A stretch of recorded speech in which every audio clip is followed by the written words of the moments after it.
ਵੀ ਉਹ ਕਿਹੜੀ ਖਿੱਚ ਹੈ ਜਿਹੜੀ ਪੰਜਾਬੀਆਂ ਨੂੰ ਕਾਹਲਾ ਪਾਉਂਦੀ ਹੈ ਵੀ ਜਿੰਨੀ ਜਲਦੀ ਹੋ ਜੇ ਅਸੀਂ ਕੈਨੇਡਾ ਦੇ ਜਹਾਜ਼ ਤੇ ਚੜ੍ਹ ਜਾਈਏ। ਜਦੋਂ ਇੰਡੀਆ 'ਚ ਕੋਈ ਪੈਟਰੋਲ ਪੰਪ ਤੇ ਸਾਡਾ ਮੁੰਡਾ ਕੁੜੀ ਕੰਮ ਕਰਦਾ, ਪਹਿਲੀ ਗੱਲ ਤੇ ਅਸੀਂ ਉਹਨੂੰ ਬਹੁਤ ਬੁਰੀ ਨਜ਼ਰ ਨਾਲ ਦੇਖਦੇ ਹਾਂ, ਇਹ ਤਾਂ ਡਰਾਈਵਰ ਹੈ। ਪਰ ਕੈਨੇਡਾ 'ਚ ਜੇ ਕੋਈ ਟਰੱਕ ਡਰਾਈਵਰ ਆ, ਬੱਸ ਡਰਾਈਵਰ ਆ, ਟੈਕਸੀ ਡਰਾਈਵਰ ਹੈ ਜਾਂ ਕਿਸੇ ਰੈਸਟੋਰੈਂਟ 'ਚ ਕੰਮ ਕਰਦਾ, ਚੰਗੇ ਰੈਸਟੋਰੈਂਟ 'ਚ ਕੰਮ ਕਰਦਾ, ਤੇ ਉਹਦੀ ਉੱਥੇ ਬਹੁਤ ਰਿਸਪੈਕਟ, ਔਰ ਖਾਸ ਕਰਕੇ ਸਾਡੇ ਪੰਜਾਬੀਆਂ ਦਾ। ਕਿਸੇ ਸਟੋਰ 'ਚ ਜਾਓ, ਕਿਸੇ ਮਾਲ 'ਚ ਜਾਓ, ਕਿਸੇ ਰੈਸਟੋਰੈਂਟ 'ਚ ਜਾਓ, ਤੁਹਾਨੂੰ ਪੰਜਾਬੀ ਮੁੰਡੇ ਕੁੜੀਆਂ ਉੱਥੇ ਕੰਮ ਕਰਦੇ ਦਿਸਦੇ ਜੀ। ਪਹਿਲੀ ਨਜ਼ਰੇ ਤੇ ਇੱਕਦਮ ਮੇਰਾ ਮਨ ਜਿਹਾ ਭਰ ਜਾਂਦਾ ਸੀ ਵੀ ਯਾਰ 7 ਸਮੁੰਦਰੋਂ ਪਾਰ ਆ ਕੇ ਫਿਊਚਰ ਬਣਾਉਣ ਆਏ ਆਪਣੇ ਬੱਚੇ ਜਿਹੜੇ ਨੇ ਉਹ ਹੁਣ ਰੈਸਟੋਰੈਂਟ 'ਚ ਕੰਮ ਕਰਨਗੇ। ਮੈਂ ਸਰੀ ਦੀ ਖਾਸ ਕਰਕੇ, ਸਰੀ, ਬਰੈਂਪਟਨ, ਇਹ ਕੁਛ ਸ਼ਹਿਰ ਨੇ ਉੱਥੇ ਤੇ ਜਮਾਂ ਹੀ ਪੰਜਾਬੀ ਨੇ, ਉਹਨਾਂ ਦੀ ਗੱਲ ਕਰਾਂਗਾ। ਉੱਥੇ ਇੰਡੀਅਨ ਫੂਡ ਜਿਹੜਾ ਹੈ ਉਹਨੂੰ ਹੁਣ ਗੋਰੇ ਵੀ ਪਸੰਦ ਕਰਨ ਲੱਗ ਪਏ। ਇੰਡੀਅਨ ਜਿਹੜੇ ਸਾਡੇ ਰੈਸਟੋਰੈਂਟ ਨੇ ਖਾਸ ਕਰਕੇ ਸਰੀ ਦੇ, ਉੱਥੇ ਅਕਸਰ ਦੇਖੀਦਾ ਵੀ ਗੋਰੇ ਬੈਠੇ ਵੀ ਇਹ ਜਿਹੜੇ ਆ ਬਟਰ ਚਿਕਨ ਤੇ ਹੋਰ ਬੜੇ ਉਂਗਲਾਂ ਚੱਟ ਕੇ ਖਾਂਦੇ। ਕੈਨੇਡਾ ਦੀ ਸਿਆਸਤ ਦੀ ਗੱਲ ਕਰਾਂਗਾ। ਪੰਜਾਬੀਆਂ ਨੇ ਬਹੁਤ ਮੱਲਾਂ ਮਾਰੀਆਂ ਕੈਨੇਡਾ ਵਿੱਚ ਜਾ ਕੇ, ਔਰ ਬਿਨਾਂ ਸਿਕਿਉਰਿਟੀ ਤੋਂ ਅਸੀਂ ਆਮ ਤੌਰ 'ਤੇ ਦੇਖਦੇ ਹਾਂ ਕਿ ਚਾਹੇ ਉੱਥੇ ਦੇ ਵਿਧਾਇਕ ਹੋਣ, ਮੰਤਰੀ ਖੁੱਲ੍ਹੇਆਮ ਘੁੰਮਦੇ ਨੇ। ਜੇ ਤੁਹਾਨੂੰ ਕੰਪੈਰੀਜ਼ਨ ਕਰਨਾ ਹੋਵੇ ਇੱਥੋਂ ਦੀ ਸਿਆਸਤ ਤੇ ਉੱਥੇ ਦੀ ਸਿਆਸਤ ਨਾਲ, ਤੁਸੀਂ ਕਿਵੇਂ ਕਰੋਗੇ? ਕਰ ਹੀ ਨਹੀਂ ਸਕਦੇ ਮਨਿੰਦਰ, ਜ਼ਮੀਨ ਅਸਮਾਨ ਦਾ ਫਰਕ ਹੈ। ਵੀ ਉੱਥੇ ਇਹ ਵੀ ਪਤਾ ਵੀ ਮੈਂ ਜੇ ਕਿਸੇ ਰੋਕ ਲਿਆ ਪੁਲਿਸ ਨੇ ਤੇ ਮੈਂ ਕਿਸੇ ਨੂੰ ਫੋਨ ਕਰਾ ਕੇ ਇਹ ਨਹੀਂ ਕਹਿਣਾ ਮੈਂ MLA ਦਾ ਮੁੰਡਾ ਜਾਂ ਮੈਂ ਮੰਤਰੀ ਦਾ ਦੋਸਤ ਹਾਂ ਜਾਂ ਮੈਂ ਫਲਾਣੇ DSP ਦਾ ਮਿੱਤਰ ਹਾਂ। ਉੱਥੇ ਤੇ ਇਹ ਗੱਲ ਚੱਲਣੀ ਨਹੀਂ ਗੀ, ਕੋਈ ਵੀ ਹੋਵੇ, ਭਾਵੇਂ ਕੋਈ ਮੰਤਰੀ ਵੀ ਹੋਵੇ, ਮੰਤਰੀਆਂ MLA ਕੋਈ ਵੀ ਹੋਵੇ। ਵੱਡੇ ਵੱਡੇ ਅਹੁਦਿਆਂ ਤੇ ਬੈਠੇ ਜਿਹੜੇ ਨੇ ਉਹ ਸਿਆਸਤਦਾਨ, ਖਾਸ ਕਰਕੇ ਗੋਰੇ, ਉਹ ਕਹਿੰਦੇ ਵੀ ਮੈਂ ਹੁਣ ਅਸਤੀਫਾ ਦੇ ਦੇਣਾ। ਫਿਰ ਪੁੱਛਿਆ ਜਾਂਦਾ ਵੀ ਕਿਉਂ? ਕਹਿੰਦੇ ਮੈਂ ਹੁਣ ਫੈਮਿਲੀ ਲਾਈਫ ਜੀਣਾ ਚਾਹੁੰਦਾ। ਸਾਡੇ ਸਿਆਸਤਦਾਨ ਜੇ ਕਿਸੇ ਨੂੰ ਤੁਸੀਂ ਮੰਤਰੀਸ਼ਿਪ ਤੋਂ ਲੈ ਦਿਓ ਜਾਂ ਕਿ MLA ਨਹੀਂ ਜਿੱਤਦਾ ਤੇ ਉਹ ਸਮਝਦਾ ਵੀ ਮੈਂ ਤੇ ਮਰ ਹੀ ਗਿਆ, ਮੈਂ ਤੇ ਖਤਮ ਹੀ ਹੋ ਗਿਆ। ਦਾ ਸਮਰ ਨਿਊਜ਼ ਦੇਖ ਰਹੇ ਹੋ ਤੁਸੀਂ ਤੇ ਮੈਂ ਹਾਂ ਤੁਹਾਡੇ ਨਾਲ ਮਨਪ੍ਰੀਤ ਸਮਰਾ। ਸੋ ਸਾਡੇ ਅਦਾਰੇ ਦੇ ਵੱਲੋਂ ਇੱਕ ਪ੍ਰੋਗਰਾਮ ਦੀ ਸ਼ੁਰੂਆਤ ਕੀਤੀ ਗਈ, ਕੈਨੇਡਾ ਉਡਾਰੀ। ਇਹ ਵੇਖਣਾ ਚਾਹਿਆ ਕਿ ਆਖਰਕਾਰ ਅਜਿਹੀ ਕਿਹੜੀ ਚੀਜ਼ ਹੈ ਜਿਹੜੀ ਪੰਜਾਬੀਆਂ ਨੂੰ ਕੈਨੇਡਾ ਦੇ ਵੱਲ ਖਿੱਚਦੀ ਹੈ, ਤੇ ਇਹ ਵੀ ਜਾਣਨ ਦੀ ਕੋਸ਼ਿਸ਼ ਕੀਤੀ ਕਿ ਜਦੋਂ ਲੋਕ ਪੰਜਾਬ ਦੀ ਧਰਤੀ ਤੋਂ ਕੈਨੇਡਾ ਚਲੇ ਜਾਂਦੇ ਨੇ ਉੱਥੇ ਅਜਿਹੀ ਕਿਹੜੀ ਚੀਜ਼ ਉਹ ਯਾਦ ਕਰਦੇ ਨੇ ਕਿ ਜਿਹੜੀ ਉਹਨਾਂ ਨੂੰ ਫਿਰ ਪੰਜਾਬ ਦੀ ਖਿੱਚ ਪਾਉਂਦੀ ਹੈ। ਸੋ ਸਾਡੇ ਦਾ ਸਮਰ ਨਿਊਜ਼ ਦੇ ਸੀਨੀਅਰ ਐਡੀਟਰ ਤਰਲੋਚਨ ਜੀ ਉੱਥੇ ਗਏ, ਉੱਥੇ ਲੋਕਾਂ ਦੇ ਨਾਲ ਗੱਲਬਾਤ ਕੀਤੀ, ਜੋ ਪੰਜਾਬ ਤੋਂ ਗਏ ਨੇ ਉਹਨਾਂ ਦੇ ਨਾਲ ਗੱਲਬਾਤ ਕੀਤੀ, ਤੇ ਵੱਡੇ ਚਿਹਰੇ ਜਿਨ੍ਹਾਂ ਨੇ ਉੱਥੇ ਜਾ ਕੇ ਬੜਾ ਨਾਮ ਕਮਾਇਆ, ਪੰਜਾਬ ਦਾ ਨਾਮ ਰੋਸ਼ਨ ਕੀਤਾ, ਉਹਨਾਂ ਨਾਲ ਗੱਲਬਾਤ ਕੀਤੀ। ਸੋ ਇਸ ਪ੍ਰੋਗਰਾਮ ਦੇ ਵਿੱਚ ਮੇਰੇ ਨਾਲ ਹੋਣਗੇ ਮੇਰੇ ਸਹਿਯੋਗੀ ਮਨਿੰਦਰ ਸਿੰਘ, ਤੇ ਆਓ ਸਭ ਤੋਂ ਪਹਿਲਾਂ ਅਸੀਂ ਸਵਾਗਤ ਕਰਦੇ ਹਾਂ ਤਰਲੋਚਨ ਜੀ ਦਾ। ਤਰਲੋਚਨ ਜੀ, ਬਹੁਤ ਬਹੁਤ ਸਵਾਗਤ ਹੈ ਇੱਕ ਵਾਰ ਫਿਰ ਤੋਂ ਦਾ ਸਮਰ ਨਿਊਜ਼ ਦੇ ਉੱਤੇ। ਥੈਂਕ ਯੂ ਜੀ। ਤਰਲੋਚਨ ਜੀ, ਪਹਿਲਾ ਸਵਾਲ ਹੀ ਆਪਾਂ ਕਰਾਂਗੇ ਇਸ ਪ੍ਰੋਗਰਾਮ ਦੇ ਤਹਿਤ ਨੌਜਵਾਨਾਂ ਨੂੰ ਲੈ ਕੇ। ਨੌਜਵਾਨ ਵਿਦਿਆਰਥੀ ਦੇ ਰੂਪ ਦੇ ਵਿੱਚ ਵੱਡੀ ਗਿਣਤੀ 'ਚ ਕੈਨੇਡਾ ਜਾ ਰਹੇ, ਆਖਰਕਾਰ ਫਿਊਚਰ ਕੀ ਆ ਨੌਜਵਾਨਾਂ ਦਾ? ਦੇਖੋ, ਕੈਨੇਡਾ ਫੇਰੀ ਦੌਰਾਨ ਮੈਂ ਯਤਨ ਕੀਤਾ, ਜਿਵੇਂ ਮਨਪ੍ਰੀਤ ਨੇ ਗੱਲ ਕਹੀ ਹੈ ਵੀ ਉਹ ਕਿਹੜੀ ਖਿੱਚ ਹੈ ਜਿਹੜੀ ਪੰਜਾਬੀਆਂ ਨੂੰ ਕਾਹਲਾ ਪਾਉਂਦੀ ਹੈ ਵੀ ਜਿੰਨੀ ਜਲਦੀ ਹੋ ਜੇ ਅਸੀਂ ਕੈਨੇਡਾ ਦੇ ਜਹਾਜ਼ ਤੇ ਚੜ੍ਹ ਜਾਈਏ। ਔਰ ਖਾਸ ਕਰਕੇ ਜਿਹੜੇ ਪੰਜਾਬ ਦਾ ਨਵਾਂ ਯੂਥ ਹੈ, ਨਵੀਂ ਪੀੜ੍ਹੀ ਹੈ, ਨਵੀਂ ਪੌਂਦ ਹੈ, ਉਹ ਬਤੌਰ ਵਿਦਿਆਰਥੀ ਉਡਾਰੀ ਮਾਰੇ ਨੇ ਕੈਨੇਡਾ ਦੀ। ਮੈਂ ਜਦੋਂ ਕੈਨੇਡਾ ਦੀ ਕਿਸੇ ਵੀ ਸੜਕ ਤੇ, ਕਿਸੇ ਵੀ ਮਾਲ 'ਚ, ਕਿਸੇ ਵੀ ਸਟੋਰ 'ਚ, ਕਿਸੇ ਵੀ ਥਾਂ ਤੇ ਜਾਂਦਾ ਸੀ ਤੇ ਮੇਰੀ ਸਭ ਤੋਂ ਜ਼ਿਆਦਾ ਜਿਹੜੀ ਕਾਂ ਅੱਖ ਹੁੰਦੀ ਸੀ ਜਿਹੜੇ ਪੰਜਾਬੀ ਵਿਦਿਆਰਥੀ, ਸਾਡੀਆਂ ਕੁੜੀਆਂ ਤੇ ਮੁੰਡੇ ਉੱਥੇ ਵਿਚਰਦੇ ਸੀ, ਉਹਨਾਂ ਨੂੰ ਦੇਖਣ ਦੀ। ਕਿਉਂਕਿ ਕਿਸੇ ਸਟੋਰ 'ਚ ਜਾਓ, ਕਿਸੇ ਮਾਲ 'ਚ ਜਾਓ, ਕਿਸੇ ਰੈਸਟੋਰੈਂਟ 'ਚ ਜਾਓ, ਤੁਹਾਨੂੰ ਪੰਜਾਬੀ ਮੁੰਡੇ ਕੁੜੀਆਂ ਉੱਥੇ ਕੰਮ ਕਰਦੇ ਦਿਸਦੇ ਆ।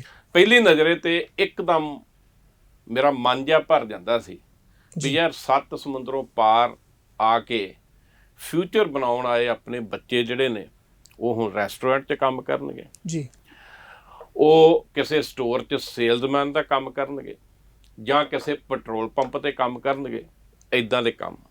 ਔਰ ਜਦੋਂ ਕਈ ਵਾਰੀ ਇਹ ਸੀ ਵੀ ਘੁੰਮਦਿਆਂ ਫਿਰਦਿਆਂ ਰਾਤ ਦੇ 12-1 ਵੀ ਵੱਜ ਜਾਂਦੇ ਸੀ ਤੇ ਉਦੋਂ ਮੈਂ ਖਾਸ ਕਰਕੇ ਦੇਖਦਾ ਸੀ 12-1 ਵਜੇ ਦੇ ਕਰੀਬ ਮੁੰਡੇ ਕੁੜੀਆਂ ਕੁਦਰਤੀ ਤੇ 18-19 ਸਾਲ ਦੇ ਹੀ ਆਪਣੇ ਬੱਚੇ ਜਾਂਦੇ ਨੇ, ਜੀ ਭਾਵੇਂ ਉਹ ਕੁੜੀ ਹੈ ਮੁੰਡਾ, ਉਹਦੀ ਪਿੱਠ ਤੇ ਬੈਗ ਹੁੰਦਾ ਸੀ ਜੀ ਔਰ ਪੈਦਲ ਆਪਣੀਆਂ ਬੇਸਮੈਂਟਾਂ ਵੱਲ ਜਾਂਦੇ ਹੁੰਦੇ ਸੀ ਜੀ ਪੈਦਲ ਰਾਤ 12 ਵਜੇ। ਪਹਿਲੀ ਤਾਂ ਖੂਬਸੂਰਤੀ ਹੈ ਕੈਨੇਡਾ ਦੀ ਵੀ 12 ਸਾਨੂੰ ਹਊਆ ਲੱਗਦਾ ਵੀ ਸਾਡੇ ਕੋਈ ਧੀ ਭੈਣ ਰਾਤ 12 ਵਜੇ ਇਕੱਲੀ ਪੈਦਲ ਕਿਵੇਂ ਜਾ ਸਕਦੀ, ਪਰ ਉੱਥੇ ਇਦਾਂ ਦਾ ਕੋਈ ਖੌਫ ਨਹੀਂ ਗਾ। ਜੀ ਫਿਰ ਜਦੋਂ ਕਿਤੇ ਤੜਕੇ ਸੈਰ ਕਰਨ ਦਾ ਮੌਕਾ ਲੱਗਦਾ ਸੀ ਤੇ ਦੇਖਦਾ ਸੀ ਵੀ ਉਹੀ ਬੱਚੇ ਜਿਹੜੇ ਨੇ ਉਹਨਾਂ ਦੇ ਕਦਮ ਇੰਨੇ ਤੇਜ਼ ਹੁੰਦੇ ਸੀ ਕਿਉਂਕਿ ਉਹਨਾਂ ਨੇ ਜੌਬ ਤੇ ਜਾਣਾ ਹੁੰਦਾ ਸੀ। ਬਿਲਕੁਲ, ਇਹ ਜੀ। ਇੰਡੀਆ ਵਾਲਾ ਸਿਸਟਮ ਨਹੀਂਗਾ ਜੀ, ਜੀ। ਵੀ ਕੋਈ ਗੱਲ ਨਹੀਂ ਫੋਨ ਕਰ ਦਾਂਗੇ 15 ਮਿੰਟ ਲੇਟ ਆਉਣਾ, ਐਗਜ਼ੈਕਟ ਉੱਥੇ ਪਹੁੰਚਣਾ।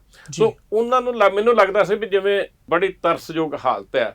ਪਰ ਜਦੋਂ ਉੱਥੋਂ ਦੇ ਲੋਕਾਂ ਨਾਲ ਹੋਰ ਜਿਹੜੇ ਪੰਜਾਬੀ ਉੱਥੇ ਰਹਿੰਦੇ ਨੇ ਵੱਡੇ ਵੱਡੇ, ਜਦੋਂ ਉਹਨਾਂ ਨਾਲ ਗੱਲ ਕੀਤੀ ਵੀ ਉਹਨਾਂ ਨੇ ਤਰੱਕੀਆਂ ਕਿਵੇਂ ਕੀਤੀਆਂ, ਤੇ ਕਿਸੇ ਨੇ ਦੱਸਿਆ ਵੀ ਮੈਂ 95 ਸੈਂਟ ਪ੍ਰਤੀ ਘੰਟੇ ਦੇ ਹਿਸਾਬ ਨਾਲ ਇੱਥੇ ਆ ਕੇ ਕੰਮ ਕੀਤਾ ਸੀ ਤੇ ਅੱਜ ਹੋਟਲਾਂ ਦਾ ਮਾਲਕ ਆ।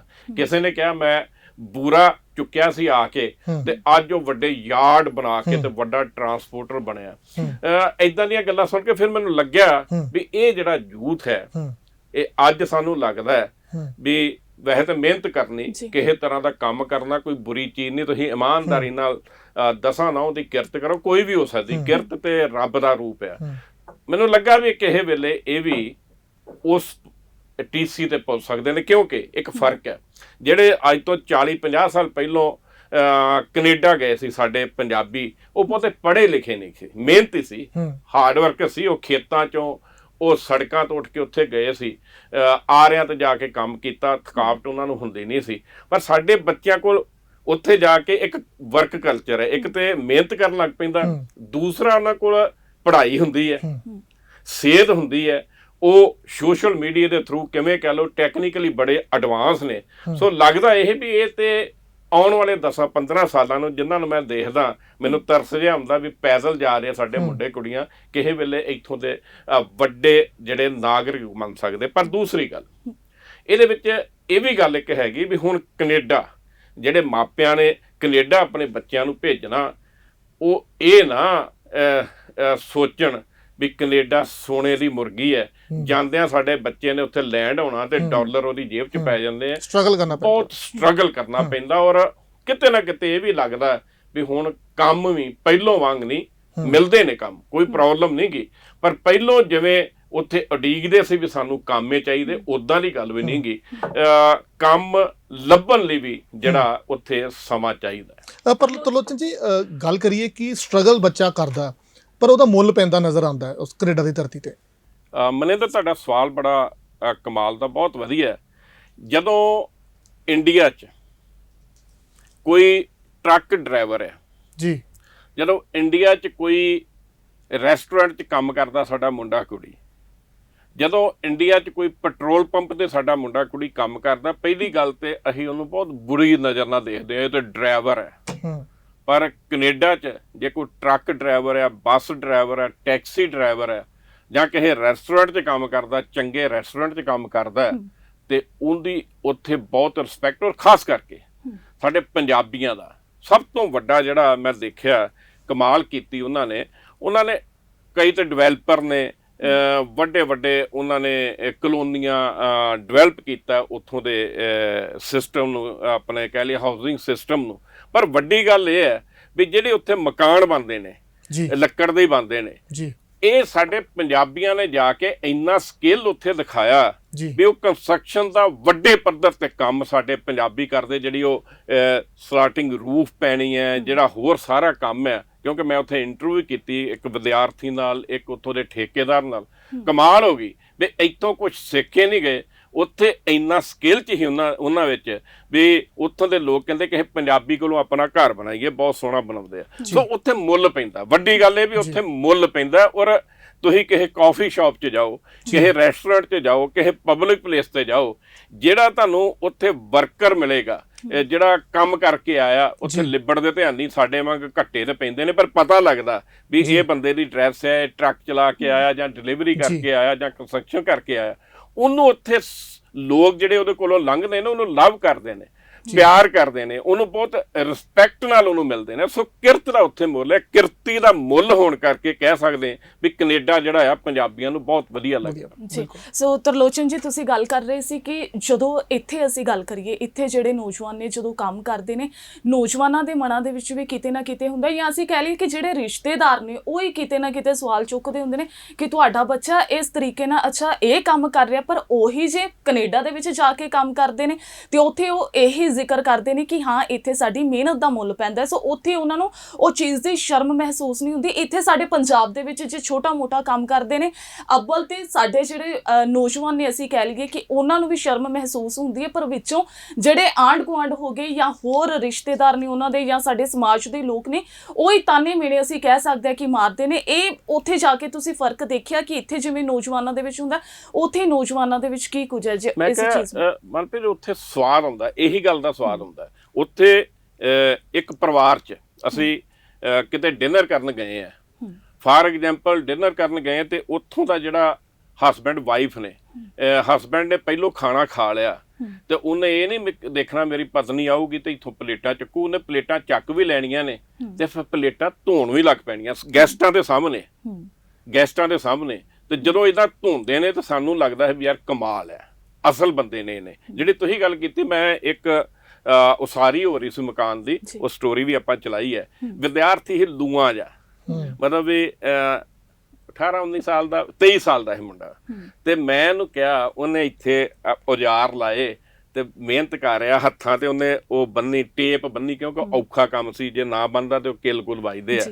ਤੇ ਮੈਂ ਕਿਹਾ ਮੈਨੂੰ ਇਹ ਦੱਸ ਬੱਚੇ ਵੀ ਤੂੰ ਪੰਜਾਬ 'ਚ ਇਦਾਂ ਕੰਮ ਕਰ ਸਕਦਾ ਹੈ? ਕਹਿੰਦਾ ਜੀ ਕਰ ਹੀ ਨਹੀਂ ਸਕਦਾ। ਉੱਥੇ ਕਹਿੰਦਾ ਮਿਸਤਰੀ ਜਿਹਾ ਕੌਣ ਆ? ਤੇ ਇੱਥੇ ਕਹਿੰਦਾ, ਉਹਨੇ ਦਾਅਵੇ ਨਾਲ ਕਿਹਾ, ਕਹਿੰਦਾ ਵੀ ਇੱਥੇ ਮੈਂ ਅੱਜ ਉਸਾਰੀ ਕਰ ਰਿਹਾ ਕਿਸੇ ਦੇ ਮਕਾਨ ਦੀ, ਮੈਂ ਦਾਅਵੇ ਨਾਲ ਕਹਿੰਦਾ ਵੀ ਜਿਹੜੀ ਮੈਂ ਕਿਰਤ ਕਰ ਰਿਹਾ 3 ਸਾਲਾਂ ਬਾਅਦ ਮੇਰਾ ਵੀ ਘਰ ਹੋਊਗਾ। ਸੋ ਉੱਥੇ ਕਿਰਤ ਦਾ ਮੁੱਲ ਪੈਂਦਾ। ਪਰ ਥੋੜੀ ਪਿੱਛੇ ਝਾਤ ਮਾਰ ਲਈਏ। ਹੁਣ ਸਵਾਲ ਇਹ ਹੈ ਵੀ ਜੇ ਸਾਡੇ ਨੌਜਵਾਨ ਬੱਚੇ ਜਿਹੜੇ ਨੇ ਇਸੇ ਤਰ੍ਹਾਂ ਉੱਥੇ ਜਾਂਦੇ ਰਹੇ,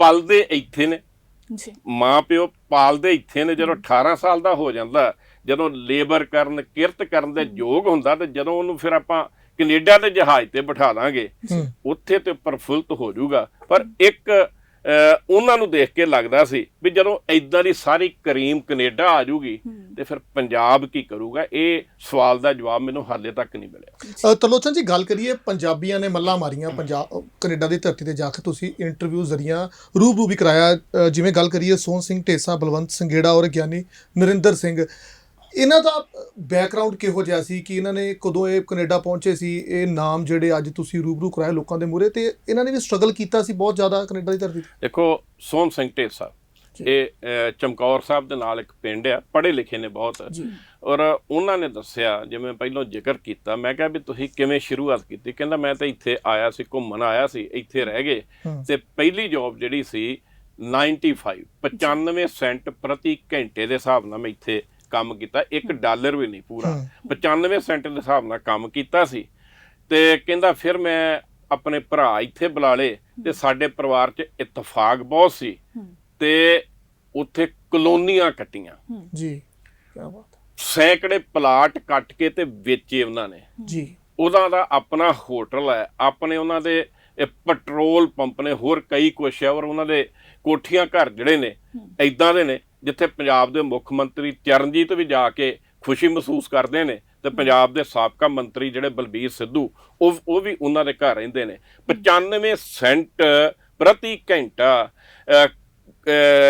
ਦਿਹਾੜੀ ਕਰਨ ਵਾਲਾ ਜਿਹੜਾ ਸੋਹਣ ਸਿੰਘ ਢੇਸਾ ਅੱਜ ਉੱਥੇ ਟੌਪ ਦਾ ਕਾਰੋਬਾਰੀ ਹੈ। ਇਸੇ ਤਰ੍ਹਾਂ ਅਮਰੀਕ ਸੰਘਾ ਦੀ ਗੱਲ ਕੀਤੀ, ਅਮਰੀਕ ਸੰਘਾ ਉਹਨਾਂ ਨੇ ਦੱਸਿਆ, ਮੈਂ ਗਿਆ ਤੇ ਆਰੇ ਤੇ ਬੂਰਾ ਚੁੱਕਦਾ ਰਿਹਾ, ਤੇ ਜਦੋਂ ਮੈਂ ਉਹਨਾਂ ਦੀ ਇੰਟਰਵਿਊ ਕਰਕੇ ਉਹਨਾਂ ਦੇ ਯਾਰਡ ਤੇ ਗਿਆ, ਉਹ ਐਕਸਪੋਰਟ ਦਾ ਕੰਮ ਕਰਦੇ ਨੇ, ਇੰਪੋਰਟ ਐਕਸਪੋਰਟ ਦਾ, ਉਹਨਾਂ ਦਾ ਟਰਾਂਸਪੋਰਟ ਹੈ, ਬਹੁਤ ਵੱਡੀ ਪੋਰਟ ਤੇ ਉਹਨਾਂ ਦੇ ਜਹਾਜ਼ ਜਾਂਦੇ ਨੇ, ਟਰੱਕ ਜਾਂਦੇ ਨੇ, ਹੋਰ ਕਈ ਤਰ੍ਹਾਂ ਦਾ ਕਾਰੋਬਾਰ ਹੈ। ਸੋ ਬੂਰਾ ਚੁੱਕਣ ਵਾਲਾ ਉੱਥੋਂ ਦਾ ਵੱਡਾ ਕਾਰੋਬਾਰੀ ਬਣਿਆ। ਗਿਆਨੀ ਨਰਿੰਦਰ ਸਿੰਘ, ਸਲੂਟ ਹੈ ਉਹਨਾਂ ਨੂੰ। ਗਿਆਨੀ ਨਰਿੰਦਰ ਸਿੰਘ ਬਾਨੀ ਹੈ ਗੁਰੂ ਨਾਨਕ ਫੂਡ ਬੈਂਕ ਦਾ। ਗੁਰੂ ਨਾਨਕ ਫੂਡ ਬੈਂਕ ਦੇਖ ਕੇ ਜੋ ਕੁਝ ਉਹ ਕਰ ਰਹੇ ਨੇ ਕਾਰ ਵਿਹਾਰ ਸਿਰ ਝੁਕਦਾ। ਗੁਰੂ ਨਾਨਕ ਫੂਡ ਬੈਂਕ ਆਪਾਂ ਇਹਦੇ ਬਾਰੇ ਪਹਿਲਾਂ ਇੰਟਰਵਿਊ ਵੀ ਕੀਤੀਆਂ ਨੇ, ਇੱਥੇ ਵੀ ਉਹਨਾਂ ਦੇ ਇੱਕ ਡਾਇਰੈਕਟਰ ਨੀਦਵਾਲੀਆ ਆਏ ਸੀ, ਉੱਥੇ ਵੀ ਮੈਂ ਬਹੁਤ ਡਿਟੇਲ 'ਚ ਕਵਰੇਜ ਕੀਤੀ ਹੈ। ਗੁਰੂ ਨਾਨਕ ਫੂਡ ਬੈਂਕ ਇਹ ਹੈ ਵੈਲਕਮ ਪ੍ਰੋਗਰਾਮ ਉਹਨਾਂ ਦਾ, ਪੰਜਾਬ ਇਕੱਲਾ ਹੀ ਨਹੀਂ, ਕਿਸੇ ਵੀ ਸਟੇਟ ਤੋਂ ਕੋਈ ਵੀ ਵਿਦਿਆਰਥੀ ਆਉਂਦਾ ਗੁਰੂ ਨਾਨਕ ਫੂਡ ਬੈਂਕ ਆਵੇ, ਆਪਣਾ ਕਾਗਜ਼ ਪੱਤਰ ਉੱਥੇ ਦਵੇ ਜੀ, ਤੇ ਜੇ ਉਹ ਕਵੇ ਮੇਰੇ ਕੋਲ ਬਿਸਤਰਾ ਹੈ ਨਹੀਂ, ਉਹਨੂੰ ਐਨ ਬਿਸਤਰਾ ਬੈੱਡ ਸਾਰਾ ਮਿਲੇਗਾ।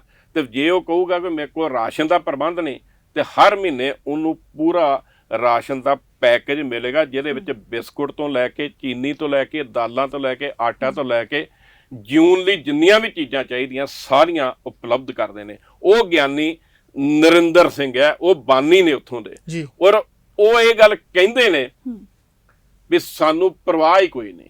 ਉਹ ਕਹਿੰਦੇ ਮੈਂ ਪੱਲਿਓਂ ਕੁਛ ਨਹੀਂ ਲਾਇਆ, ਇਹ ਸੰਗਤ ਨੇ ਲਾਇਆ।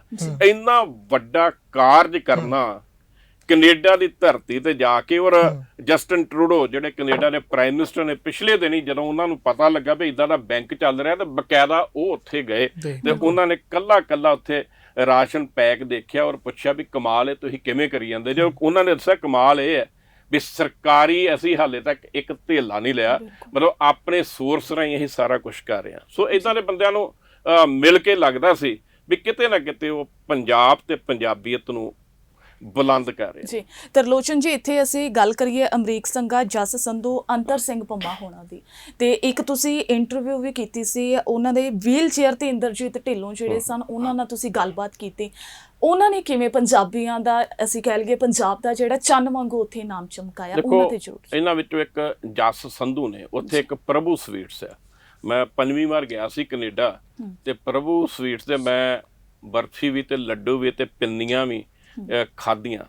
ਔਰ ਜਦੋਂ ਮੈਂ ਜਾਂਦਾ ਸੀ ਉੱਥੇ ਲਾਈਨ ਲੱਗੀ ਹੁੰਦੀ ਸੀ, ਤੇ ਕਹਿੰਦੇ ਵੀ ਦੀਵਾਲੀ ਤੇ ਉੱਥੇ ਬੁਕਿੰਗ ਹੁੰਦੀ ਹੈ।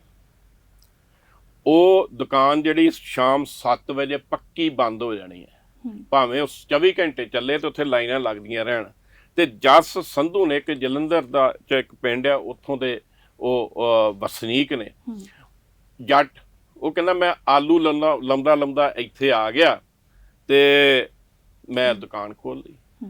ਸੋ ਜਸ ਸੰਧੂ ਦੀ ਪ੍ਰਭੂ ਸਵੀਟਸ ਜਿਹੜੀ ਹੈ, ਉਹਦੀ ਖੂਬੀ ਇਹ ਹੈ ਵੀ ਪਹਿਲਾਂ ਇਹ ਹੁੰਦਾ ਸੀ ਵੀ ਪੰਜਾਬੀ ਕਹਿੰਦੇ ਸੀ ਵੀ ਬਰਫੀ ਖੋਏ ਦੀ ਜਿਹੜੀ ਹੈ ਉਹ ਪੰਜਾਬ ਤੋਂ ਕੈਨੇਡਾ ਲੈ ਕੇ ਜਾਣੀ ਹੈ, ਤੇ ਉੱਥੇ ਲੋਕਾਂ ਨੇ ਦੱਸਿਆ ਵੀ ਇੱਥੋਂ ਅਲਸੀ ਦੀਆਂ ਪਿੰਨੀਆਂ ਤੇ ਬਰਫੀ ਇਹੀ ਜਿਹੜੀ ਹੈ ਉਹ ਪੰਜਾਬ ਲੈ ਕੇ ਜਾਂਦੇ। ਇੰਨਾ ਨਾਂ ਕਮਾਇਆ ਬੰਦੇ ਨੇ। ਇੰਦਰਜੀਤ ਢਿੱਲੋਂ ਵੀਲ ਚੇਅਰ ਤੇ ਸੀ, ਗਏ ਉੱਥੇ ਕੈਨੇਡਾ, ਕਿਰਤ ਕਰਦਿਆਂ ਡਿੱਗ ਪਏ ਤੇ ਵੀਲ ਚੇਅਰ ਤੇ ਆ ਗਏ। ਵੀਲ ਚੇਅਰ ਵਾਲੇ ਵਿਅਕਤੀ ਨੂੰ ਜਿਹਦੇ ਉਹਨਾਂ ਨੇ ਦੱਸਿਆ ਵੀ ਮੇਰੇ ਕੋਲ ਕਿਸੇ ਵੇਲੇ $2 ਵੀ ਨਹੀਂ ਸੀ ਹੁੰਦੇ, ਔਰ ਕੈਨੇਡਾ ਦੀ ਪਾਲਿਸੀ ਤਹਿਤ ਉਹਨਾਂ ਨੂੰ ਪੜ੍ਹਾਇਆ ਗਿਆ, ਤੇ ਅੱਜ ਉਹ ਬਹੁਤ ਵੱਡੇ ਪਲੈਨਰ ਨੇ, ਆਰਕੀਟੈਕਟ ਕਹਿ ਲਓ, ਵੱਡੀਆਂ ਜਿਹੜੀਆਂ ਬਿਲਡਿੰਗਾਂ ਜਾਂ ਜਿਹੜੇ ਪ੍ਰੋਜੈਕਟ ਬਣਦੇ ਨੇ, ਤੇ ਉਹਨੂੰ ਉਹ ਆਪਣੇ ਹੱਥਾਂ ਨਾਲ ਸਿਰਜਣੇ। ਇਸੇ ਤਰ੍ਹਾਂ ਅਮਰੀਕ ਸੰਘਾ ਦੀ ਗੱਲ ਆਪਾਂ ਕਰ ਲਈ ਹੈ। ਅੰਤਰ ਸਿੰਘ ਪੰਮਾ, ਜਦੋਂ ਮੈਂ ਉਹਨੂੰ ਮਿਲਿਆ, ਸਧਾਰਨ ਵਿਅਕਤੀ, ਮਤਲਬ ਤੁਸੀਂ ਕਹਿ ਹੀ ਨਹੀਂ ਸਕਦੇ ਵੀ ਉਹ 2 ਪਲਾਜ਼ਿਆਂ ਦਾ ਮਾਲਕ ਹੋਊਗਾ। ਉੱਥੇ ਮਾਰਕੀਟ ਨੂੰ ਪਲਾਜ਼ਾ ਕਹਿੰਦੇ, 2 ਉਹਨਾਂ ਦੇ ਪਲਾਜ਼ੇ। ਉਹਨੂੰ ਪੁੱਛਿਆ ਵੀ ਕਿਵੇਂ ਪੰਮਾ ਜੀ, ਤੁਸੀਂ ਕਿਵੇਂ ਇੱਥੋਂ ਤੱਕ ਪਹੁੰਚ ਗਏ? ਕਹਿੰਦਾ ਮੈਂ $500 ਫੀਸ ਦੇ ਕੇ ਇੱਕ ਕੋਰਸ ਕੀਤਾ ਸੀ। ਉਹ ਕੋਰਸ ਦਾ ਆਧਾਰ ਇਹ ਸੀ ਵੀ ਰੀਅਲ ਐਸਟੇਟ 'ਤੇ ਕਿਵੇਂ ਤੁਸੀਂ ਪਰਚੇਜਿੰਗ ਕਰਨੀ ਆ। ਸਧਾਰਨ ਬੰਦਾ, 3 ਕਿ 4 ਦਿਨ ਦਾ ਕੋਰਸ ਸੀ। ਕਹਿੰਦਾ ਉਹ ਗੁਰ ਮੈਂ ਲੈ ਲਏ, ਉਹਨਾਂ ਦੇ ਗੁਰਾਂ ਤੇ ਚੱਲ ਪਿਆ, ਤੇ ਮੈਂ ਜਦੋਂ ਆਇਆ ਸੀ ਕੁਛ ਡਾਲਰਾਂ ਤੇ ਦਿਹਾੜੀ ਕਰਦਾ ਸੀ, ਤੇ ਅੱਜ 2 ਪਲਾਜੇ ਨੇ। ਸੋ ਉਹਦਾ ਇੱਕ ਕਾਰਨ ਉਹਦਾ ਇਹ ਵੀ ਹੈ ਵੀ ਜਿਹੜਾ ਉੱਥੇ ਮਿਹਨਤ ਕਰਦਾ, ਇਮਾਨਦਾਰ ਹੈ, ਸਿਸਟਮ ਉੱਥੋਂ ਦਾ ਜਿਹੜਾ ਆ ਉਹਨੂੰ ਗਰੋ ਕਰਦਾ ਹੈ। ਇੱਥੇ ਇਮਾਨਦਾਰ ਬੰਦੇ ਨੂੰ ਕਹਿੰਦੇ ਇਹ ਤੇ ਜਾਂ ਮਾਤੜ ਦਿਆ, ਇਹ ਤੇ ਕੀ ਕਹਿੰਦੇ ਸਣਕੀ ਜਿਹਾ ਬੰਦਾ ਆ, ਪਰ ਉੱਥੇ ਇਮਾਨਦਾਰੀ ਦੀ ਤੇ ਮਿਹਨਤ ਦਾ ਇੰਨਾ ਮੁੱਲ ਹੈ ਵੀ 95 ਸੈਂਟ ਪ੍ਰਤੀ ਘੰਟਾ ਕੰਮ ਕਰਨ ਵਾਲਾ ਜਿਹੜਾ ਆ ਉਹ ਵੱਡਾ ਡਿਵੈਲਪਰ ਵੀ ਬਣ ਸਕਦਾ। ਤਰਲੋਚਨ ਜੀ, ਤੁਸੀਂ ਗੱਲ ਕਰ ਰਹੇ ਸੀ ਕਿ ਉੱਥੇ ਅਸੀਂ ਪਿੰਨੀਆਂ ਵੀ ਖਾਧੀਆਂ, ਅਲਸੀ ਦੀ ਪਿੰਨੀਆਂ ਦਾ ਤੁਸੀਂ ਜ਼ਿਕਰ ਕੀਤਾ, ਲੱਡੂਆਂ ਦਾ ਜ਼ਿਕਰ ਕੀਤਾ। ਪੰਜਾਬ ਵਰਗੀ ਉੱਥੇ ਮਹਿਕ ਹੈ ਸੀ ਉਹਨਾਂ ਲੱਡੂਆਂ ਦੀ, ਸਵਾਦ ਸੀ ਪੰਜਾਬ ਵਰਗਾ ਉਹਦੇ। ਅੱਛਾ, ਕਮਾਲ ਦੀ ਗੱਲ ਇਹ ਹੈ, ਅਸੀਂ ਪੰਜਾਬੀ ਜਦੋਂ ਇੱਥੇ ਆਪਾਂ ਵੀ ਅਕਸਰ ਪਾਰਟੀ ਕਰਦੇ ਹਾਂ, ਸਮੋਸਾ ਨਹੀਂ ਖਾਣਾ, ਲੱਡੂ ਨਹੀਂ ਖਾਣਾ ਜਾਂ ਬਰਫੀ ਨਹੀਂ ਖਾਣਾ, ਉੱਥੇ ਰੱਜ ਕੇ ਸਾਰੇ ਪੰਜਾਬੀ ਖਾਂਦੇ ਨੇ। ਔਰ ਇੰਨੀਆਂ ਦੁਕਾਨਾਂ ਨੇ ਉੱਥੇ, ਹਲਵਾਈਆਂ ਦੀਆਂ ਕਹਿ ਲਈਏ, ਸਵੀਟਸ ਦੀਆਂ ਇੰਨੀਆਂ ਉੱਥੇ ਦੁਕਾਨਾਂ ਨੇ, ਔਰ ਰੱਜ ਕੇ ਚੱਲਦੀਆਂ ਨੇ। ਪਤਾ ਨਹੀਂ ਉੱਥੇ ਖਾਈ ਵੀ ਜਾਂਦੇ ਆ, ਸ਼ੂਗਰ ਵੀ ਨਹੀਂ ਹੁੰਦੀ। ਇੱਕ ਮਾਹੌਲ ਵੀ ਇਦਾਂ ਦਾ ਉੱਥੇ ਇਹ ਆ ਵੀ ਜੇ ਕਿਸੇ ਨੇ ਡਿਨਰ ਤੇ ਬੁਲਾਇਆ ਤੇ ਸੂਰਜ ਰਾਤ 10 ਵਜੇ ਉੱਥੇ ਡੁੱਬਦਾ, 10 ਵਜੇ ਤੱਕ ਦੇਣ ਹੀ ਹੁੰਦਾ ਰਾਤ ਦੇ। ਪਹਿਲੋਂ 6 ਵਜੇ ਬੁਲਾਉਂਦੇ ਨੇ ਡਿਨਰ ਤੇ, ਪਹਿਲੋਂ ਤੁਹਾਨੂੰ ਚਾਹ ਪਿਲਾਉਣਗੇ, ਸਮੋਸੇ ਲੱਡੂ ਬਰਫੀ ਖਵਾਉਣਗੇ, ਤੇ ਉਸ ਤੋਂ ਬਾਅਦ ਫਿਰ ਡਿਨਰ ਵਾਲੇ ਪਾਸੇ ਚੱਲਣਗੇ। ਸੋ ਉੱਥੇ ਕਈ ਵਾਰੀ ਹੁੰਦਾ ਵੀ ਕੈਨੇਡਾ ਜਾਵਾਂਗੇ ਤੇ ਸਾਨੂੰ, ਮੈਂ ਸਰੀ ਦੀ ਖਾਸ ਕਰਕੇ, ਸਰੀ ਬਰੈਂਪਟਨ, ਇਹ ਕੁਛ ਸ਼ਹਿਰ ਨੇ ਉੱਥੇ ਤੇ ਜਮਾਂ ਹੀ ਪੰਜਾਬੀ ਨੇ, ਉਹਨਾਂ ਦੀ ਗੱਲ ਕਰਾਂਗਾ। ਉੱਥੇ ਇੰਡੀਅਨ ਫੂਡ ਜਿਹੜਾ ਆ ਉਹਨੂੰ ਹੁਣ ਗੋਰੇ ਵੀ ਪਸੰਦ ਕਰਨ ਲੱਗ ਪਏ। ਇੰਡੀਅਨ ਜਿਹੜੇ ਸਾਡੇ ਰੈਸਟੋਰੈਂਟ ਨੇ ਖਾਸ ਕਰਕੇ ਸਰੀ ਦੇ, ਉੱਥੇ ਅਕਸਰ ਦੇਖੀਦਾ ਵੀ ਗੋਰੇ ਬੈਠੇ ਵੀ ਜਿਹੜੇ ਆ ਬਟਰ ਚਿਕਨ ਤੇ ਹੋਰ ਬੜੇ ਉਂਗਲਾਂ ਚੱਟ ਕੇ ਖਾਂਦੇ ਨੇ। ਸੋ ਤਰਲੋਚਨ ਜੀ, ਗੱਲ ਕਰੀਏ ਲੇਖਕ ਤੇ ਸਾਹਿਤਕਾਰਾਂ ਨਾਲ ਤੁਹਾਡੀ ਬਹੁਤ ਨੇੜਤਾ ਰਹੀ ਹੈ। ਤੁਸੀਂ ਕੈਨੇਡਾ ਗਏ ਹੋ, ਉੱਥੋਂ ਦੇ ਲੇਖਕ ਜੋ ਸਾਹਿਤਕਾਰ, ਉਹਨਾਂ ਦੀ ਸਰਗਰਮੀਆਂ ਵੱਧ ਦੇਖਣ ਨੂੰ ਲੱਗਦੀਆਂ। ਜਿਵੇਂ ਅਸੀਂ ਨਾਮ ਦਸੀਏ, ਚਰਨ ਬਿਰਦੀ ਹੋਣ, ਪ੍ਰਿਤਪਾਲ ਗਿੱਲ, ਸੁਰਜੀਤ ਮਾਧੋਪੁਰੀ, ਜਰਨੈਲ ਸਿੰਘ, ਮੋਹਨ ਸਿੰਘ, ਸਰਗਰਮੀਆਂ ਇੱਥੋਂ ਦੇ ਲੇਖਕ ਸਾਹਿਤਕਾਰਾਂ ਦੀਆਂ ਤੇ ਉੱਥੇ ਦੀਆਂ ਜਿਹੜੀ ਸਰਗਰਮੀਆਂ, ਕੀ ਤੁਸੀਂ ਫਰਕ ਸਮਝਦੇ ਹੋ ਇਹਦੇ ਵਿੱਚ? ਦੇਖੋ, ਮੈਂ ਦੇਖਦਾ ਵੀ ਜਦੋਂ ਕੋਈ ਸਾਹਿਤਕਾਰ ਲੇਖਕ ਕੈਨੇਡਾ ਜਾਂਦਾ, ਕਿਉਂਕਿ ਇੱਕ ਸਾਹਿਤਕਾਰ ਲੇਖਕ ਜਿਹੜਾ ਲਿਖਣ ਵਾਲਾ ਆ ਉਹ ਬੜਾ ਸੂਖਮ ਬੁੱਧੀ ਵਾਲਾ ਹੁੰਦਾ ਆ। ਉਹਨੂੰ ਹਰੇਕ ਗੱਲ ਜਿਹੜੀ ਚੰਗੀ ਲੱਗਦੀ ਉਹਦੇ ਲਈ ਉਹ ਭਾਵਕ ਹੁੰਦਾ, ਤੇ ਜਿਹੜੀ ਮਾੜੀ ਲੱਗਦੀ ਉਹਨੂੰ ਚੁੱਭਦੀ ਵੀ ਹੈ, ਫਿਰ ਉਹ ਲਿਖਣ ਲੱਗਦਾ। ਮੈਂ ਇੱਕ ਸਮਾਗਮ 'ਚ ਗਿਆ, ਕੇਂਦਰੀ ਲੇਖਕ ਸਭਾ ਆ ਉੱਤਰੀ ਭਾਰਤ ਦੀ, ਉਹਦੇ ਪ੍ਰਧਾਨ ਨੇ ਪ੍ਰਿਤਪਾਲ ਗਿੱਲ ਜੀ ਤੇ ਜਨਰਲ ਸਕੱਤਰ ਨੇ ਸੁਰਜੀਤ ਮਾਧੋਪੁਰੀ। ਚਰਨ ਸਿੰਘ ਬਿਰਦੀ, ਉਹਨਾਂ ਦੀਆਂ 22 ਕਿਤਾਬਾਂ। ਮੈਂ ਕਿਹਾ ਇਹ ਕਿਵੇਂ ਹੋ ਗਿਆ? 22 ਕਿਤਾਬਾਂ ਵੀ ਕਹਿ ਨਹੀਂ ਕਦੇ, ਇੰਨੀਆਂ ਮੋਟੀਆਂ ਕਿਤਾਬਾਂ, 22 ਕਿਤਾਬਾਂ ਉਹਨਾਂ ਦੀਆਂ ਇੱਕ ਦਿਨ 'ਚ ਰਿਲੀਜ਼ ਹੋਈਆਂ। ਤੇ ਉਹਨਾਂ ਨੂੰ ਪੁੱਛਿਆ, ਕਹਿੰਦਾ ਵੀ 92 ਕਿਤਾਬਾਂ ਮੈਂ ਲਿਖ ਚੁੱਕਾ। ਔਰ ਕੈਨੇਡਾ ਕਈ ਦਹਾਕਿਆਂ ਤੋਂ ਉਹ ਗਏ ਨੇ। ਇਸੇ ਤਰ੍ਹਾਂ ਪ੍ਰਿਤਪਾਲ ਗਿੱਲ, ਮੈਂ ਪ੍ਰਿਤਪਾਲ ਗਿੱਲ ਹੋਣਾ ਦੀ ਗੱਲ ਦੱਸਾਂਗਾ ਮੇਰੇ ਨਾਲ ਕਿਉਂ ਉਹਨਾਂ ਦਾ ਤਾਲਮੇਲ ਹੋਇਆ। ਮੈਂ 2019 'ਚ ਪੰਜਾਬੀ ਟ੍ਰਿਬਿਊਨ 'ਚ ਪ੍ਰਵਾਸ ਬਾਰੇ ਇੱਕ ਪੀਸ ਲਿਖਿਆ ਸੀ, ਆਰਟੀਕਲ ਲਿਖਿਆ ਸੀ, ਬਹੁਤ ਛੋਟਾ ਜਿਹਾ ਸੀ, ਮੇਰਾ 450 ਸ਼ਬਦਾਂ ਦਾ ਹੋਊਗਾ, ਇੰਨਾ ਵੀ ਨਹੀਂ, ਸ਼ਾਇਦ ਨਹੀਂ ਹੋਣਾ। ਉਹ ਜਿਹੜਾ ਲੇਖਕ ਹੁੰਦਾ ਨਾ, ਬੜਾ ਸੂਖਮ ਹੁੰਦਾ, ਉਹਨਾਂ ਨੇ ਉਹ ਪੜ੍ਹਿਆ, ਉਹ ਕਹਿੰਦੇ ਯਾਰ ਇਹ ਪੀਸ ਕਮਾਲ ਹੈ, ਜਿੰਨੇ ਲਿਖਿਆ ਉਹ ਵੀ ਬੰਦਾ ਕਮਾਲ ਦਾ ਹੋਊਗਾ। ਮੈਂ ਉੱਥੇ ਗਿਆ, ਉਹਨਾਂ ਨੂੰ ਪਤਾ ਲੱਗ ਗਿਆ ਤੇ ਕਹਿੰਦੇ ਤਰਲੋਚਨ ਸਿੰਘ ਤੈਨੂੰ ਤਾਂ ਮਿਲਣਾ। ਸੋ ਪ੍ਰਿਤਪਾਲ ਗਿੱਲ ਹੋਣਾ ਨੇ ਕਈ ਕਿਤਾਬਾਂ ਲਿਖੀਆਂ ਨੇ। ਜਿਹੜੇ ਤੁਸੀਂ ਗੱਲ ਕੀਤੀ ਜਰਨੈਲ ਚਿੱਤਰਕਾਰ, ਉਹਨਾਂ ਨੇ ਉੱਥੇ ਆਪਣਾ ਮਿਊਜ਼ੀਅਮ ਟਾਈਪ ਬਣਾਇਆ। ਉੱਥੇ ਪੇਂਟਿੰਗ ਜਿਹੜੀਆਂ ਲੱਗੀਆਂ ਨੇ, ਉੱਥੇ ਉਹ ਸਾਰਾ ਦਿਨ ਉਹ ਸਿਰਜਦੇ ਨੇ, ਤੇ ਉੱਥੇ ਉਹ ਸਾਹਿਤਕ ਮਿਲਣੀਆਂ ਵੀ ਕਰਾਉਂਦੇ ਨੇ, ਸਾਹਿਤਕ ਮਹਿਫਲਾਂ ਲੱਗਦੀਆਂ ਨੇ ਉੱਥੇ। ਸੋ ਉੱਥੇ ਇਹ ਹੈ ਵੀ ਜਦੋਂ ਕੋਈ ਵੀ ਕਿਸੇ ਵੀ ਕੌਮ ਦਾ ਬੰਦਾ ਜਦੋਂ ਆਪਣੇ ਮਾਂ ਧਰਤ ਤੋਂ ਦੂਰ ਚੱਲ ਜੇ ਤੇ ਫਿਰ ਉਹਨੂੰ ਮੋਹ ਜ਼ਿਆਦਾ ਜਾਗਦਾ। ਸੋ ਉੱਥੇ ਮੁੜ ਮੁੜ ਕੇ ਉੱਥੇ ਮੋਸਟਲੀ ਜਿਹੜੇ ਆ ਮਹਿਫਲਾਂ ਲੱਗਦੀਆਂ ਨੇ ਲੇਖਕਾਂ ਦੀਆਂ, ਸਾਹਿਤਕਾਰਾਂ ਦੀਆਂ, ਔਰ ਖਾਸ ਕਰਕੇ ਜਿਹੜੇ ਇੱਥੋਂ ਲੇਖਕ ਜਾਂਦੇ ਨੇ ਜਾਂ ਪੱਤਰਕਾਰ ਜਾਂਦੇ ਨੇ, ਉਹ ਬਹੁਤ ਉਹਨਾਂ ਦਾ ਵੈਲਕਮ ਕਰਦੇ ਨੇ, ਉਹਨਾਂ ਲਈ ਸਮਾਗਮ ਕਰਾਉਂਦੇ ਨੇ। ਮੇਰੇ ਲਈ ਵੀ 2 ਸਮਾਗਮ ਉੱਥੇ ਹੋਏ, ਔਰ ਬਕਾਇਦਾ ਉਹਨਾਂ ਨੇ ਗੱਲਾਂ ਬਾਤਾਂ ਪੰਜਾਬ ਦੀ ਸਿਆਸਤ ਬਾਰੇ ਪੁੱਛਿਆ, ਹੋਰ ਸਾਰੇ ਬਾਰੇ ਪੁੱਛਿਆ। ਸੋ ਉਹ ਜਿਹੜੀਆਂ ਸਾਹਿਤਕ ਤੇ ਲੇਖਕ ਸੁਭਾਵਾਂ ਨੇ, ਮੈਨੂੰ ਲੱਗਦਾ ਵੀ ਉਹ ਜਿਹੜਾ ਆਦਾਨ ਪ੍ਰਦਾਨ ਕਰ ਰਹੀਆਂ ਨੇ, ਬਹੁਤ ਵੱਡਾ ਯੋਗਦਾਨ ਪਾ ਰਹੀਆਂ ਨੇ ਉੱਥੇ ਪੰਜਾਬੀ ਭਾਸ਼ਾ ਲਈ, ਪੰਜਾਬੀ ਸੱਭਿਆਚਾਰ ਲਈ ਵੀ ਵੱਡੇ ਪੱਧਰ ਤੇ ਕੰਮ ਕਰ ਰਹੀਆਂ। ਤਰਲੋਚਨ ਜੀ, ਅੱਜ ਹਰ ਕੋਈ ਅਸੀਂ ਗੱਲ ਕਰੀਏ ਤਾਂ ਬਾਹਰਲੇ ਮੁਲਕ ਜਾਣਾ ਚਾਹੁੰਦਾ ਹੈ। ਸਭ ਤੋਂ ਪਹਿਲਾਂ ਨਾਮ ਨੌਜਵਾਨਾਂ ਦੇ ਮੂੰਹ ਦੇ ਉੱਤੇ ਵੀ ਕੈਨੇਡਾ ਦਾ ਹੁੰਦਾ ਹੈ। ਉੱਥੇ ਪੰਜਾਬੀਆਂ ਦੀ ਸਥਿਤੀ ਕੀ ਹੈ? ਪੰਜਾਬੀ ਵੱਡੀ ਗਿਣਤੀ ਦੇ ਵਿੱਚ ਉੱਥੇ ਕਿਹਾ ਜਾਂਦਾ ਹੈ ਕਿ ਦੂਜਾ ਪੰਜਾਬ ਵਸਦਾ ਸਾਡਾ, ਕਿੱਥੋਂ ਤੱਕ ਪਹੁੰਚੇ ਨੇ ਪੰਜਾਬੀ? ਦੇਖੋ, ਸਰੀ ਨੂੰ ਤਾਂ ਮਿੰਨੀ ਪੰਜਾਬ ਕਿਹਾ ਜਾਂਦਾ। ਤੁਸੀਂ ਸਰੀ ਕੋਈ ਵੀ ਪੰਜਾਬੀ ਜਾਊਗਾ ਜਾਂ ਕੋਈ ਵੀ ਕਿਸੇ ਵੀ ਦੇਸ਼ ਦਾ ਬੰਦਾ ਉੱਥੇ ਜਾਊਗਾ ਘੁੰਮਣ ਫਿਰਨ, ਤੇ ਉਹਨੂੰ ਇਹ ਫੀਲਿੰਗ ਨਹੀਂ ਆਉਣੀ ਵੀ ਮੈਂ ਕੈਨੇਡਾ ਆਇਆ। ਅਸੀਂ ਵੀ ਜਦੋਂ ਗਏ ਤੇ ਚਲੋ ਮੈਨੂੰ ਤੇ ਪਤਾ ਸੀ ਪਹਿਲਾਂ ਵੀ ਮੈਂ ਗਿਆ ਸੀ। ਸਰੀ ਤੁਸੀਂ ਘੁੰਮੋਗੇ ਤੇ ਤੁਹਾਨੂੰ ਇੱਧਰ ਦੇਖੋਗੇ ਪੰਜਾਬੀ ਪੰਜਾਬੀ ਪੰਜਾਬੀ। ਕੋਈ ਰੈਸਟੋਰੈਂਟ ਹੈ, ਕੋਈ ਸਟੋਰ ਹੈ, ਕੋਈ ਬਿਜ਼ਨਸ ਹਾਊਸ ਹੈ, ਕੋਈ ਕਾਲਜ ਹੈ, ਤੁਹਾਨੂੰ ਪੰਜਾਬੀ ਦਿਸਣਗੇ। ਸੋ ਉਹਨੂੰ ਤਾਂ ਕਹਿੰਦੇ ਹੀ ਮਿੰਨੀ ਪੰਜਾਬ ਆ। ਮੈਂ ਅਮਨ ਸਿੰਘ ਰਿਚਮੈਂਡ ਤੋਂ ਵਿਧਾਇਕ MLA ਨੇ, ਉਹਨਾਂ ਨਾਲ ਜਦੋਂ ਮੁਲਾਕਾਤ ਕੀਤੀ ਤੇ ਉਹ ਕਹਿੰਦੇ ਵੀ ਅਸੀਂ ਤੇ ਛੋਟਾ ਪੰਜਾਬ ਹੀ ਕਹਿੰਦੇ ਆ। ਜਦੋਂ ਮੈਂ ਸਰੀ ਜਾਣਾ ਹੁੰਦਾ ਤਾਂ ਮੈਂ ਫਿਰ ਕਹਿੰਦਾ ਨਾ ਮੈਂ ਛੋਟੇ ਪੰਜਾਬ ਜਾ ਰਿਹਾ। ਸੋ ਪੰਜਾਬੀਆਂ ਦੀ ਸਥਿਤੀ ਦੇਖੋ ਉੱਥੇ ਬਹੁਤ ਵਧੀਆ। ਪਿਛਲੇ ਦਿਨਾਂ ਤੋਂ ਖਾਸ ਕਰਕੇ ਸਰੀ 'ਚ ਮਕਾਨਾਂ ਦੇ ਰੇਟ ਬਹੁਤ ਵੱਧ ਗਏ ਆ।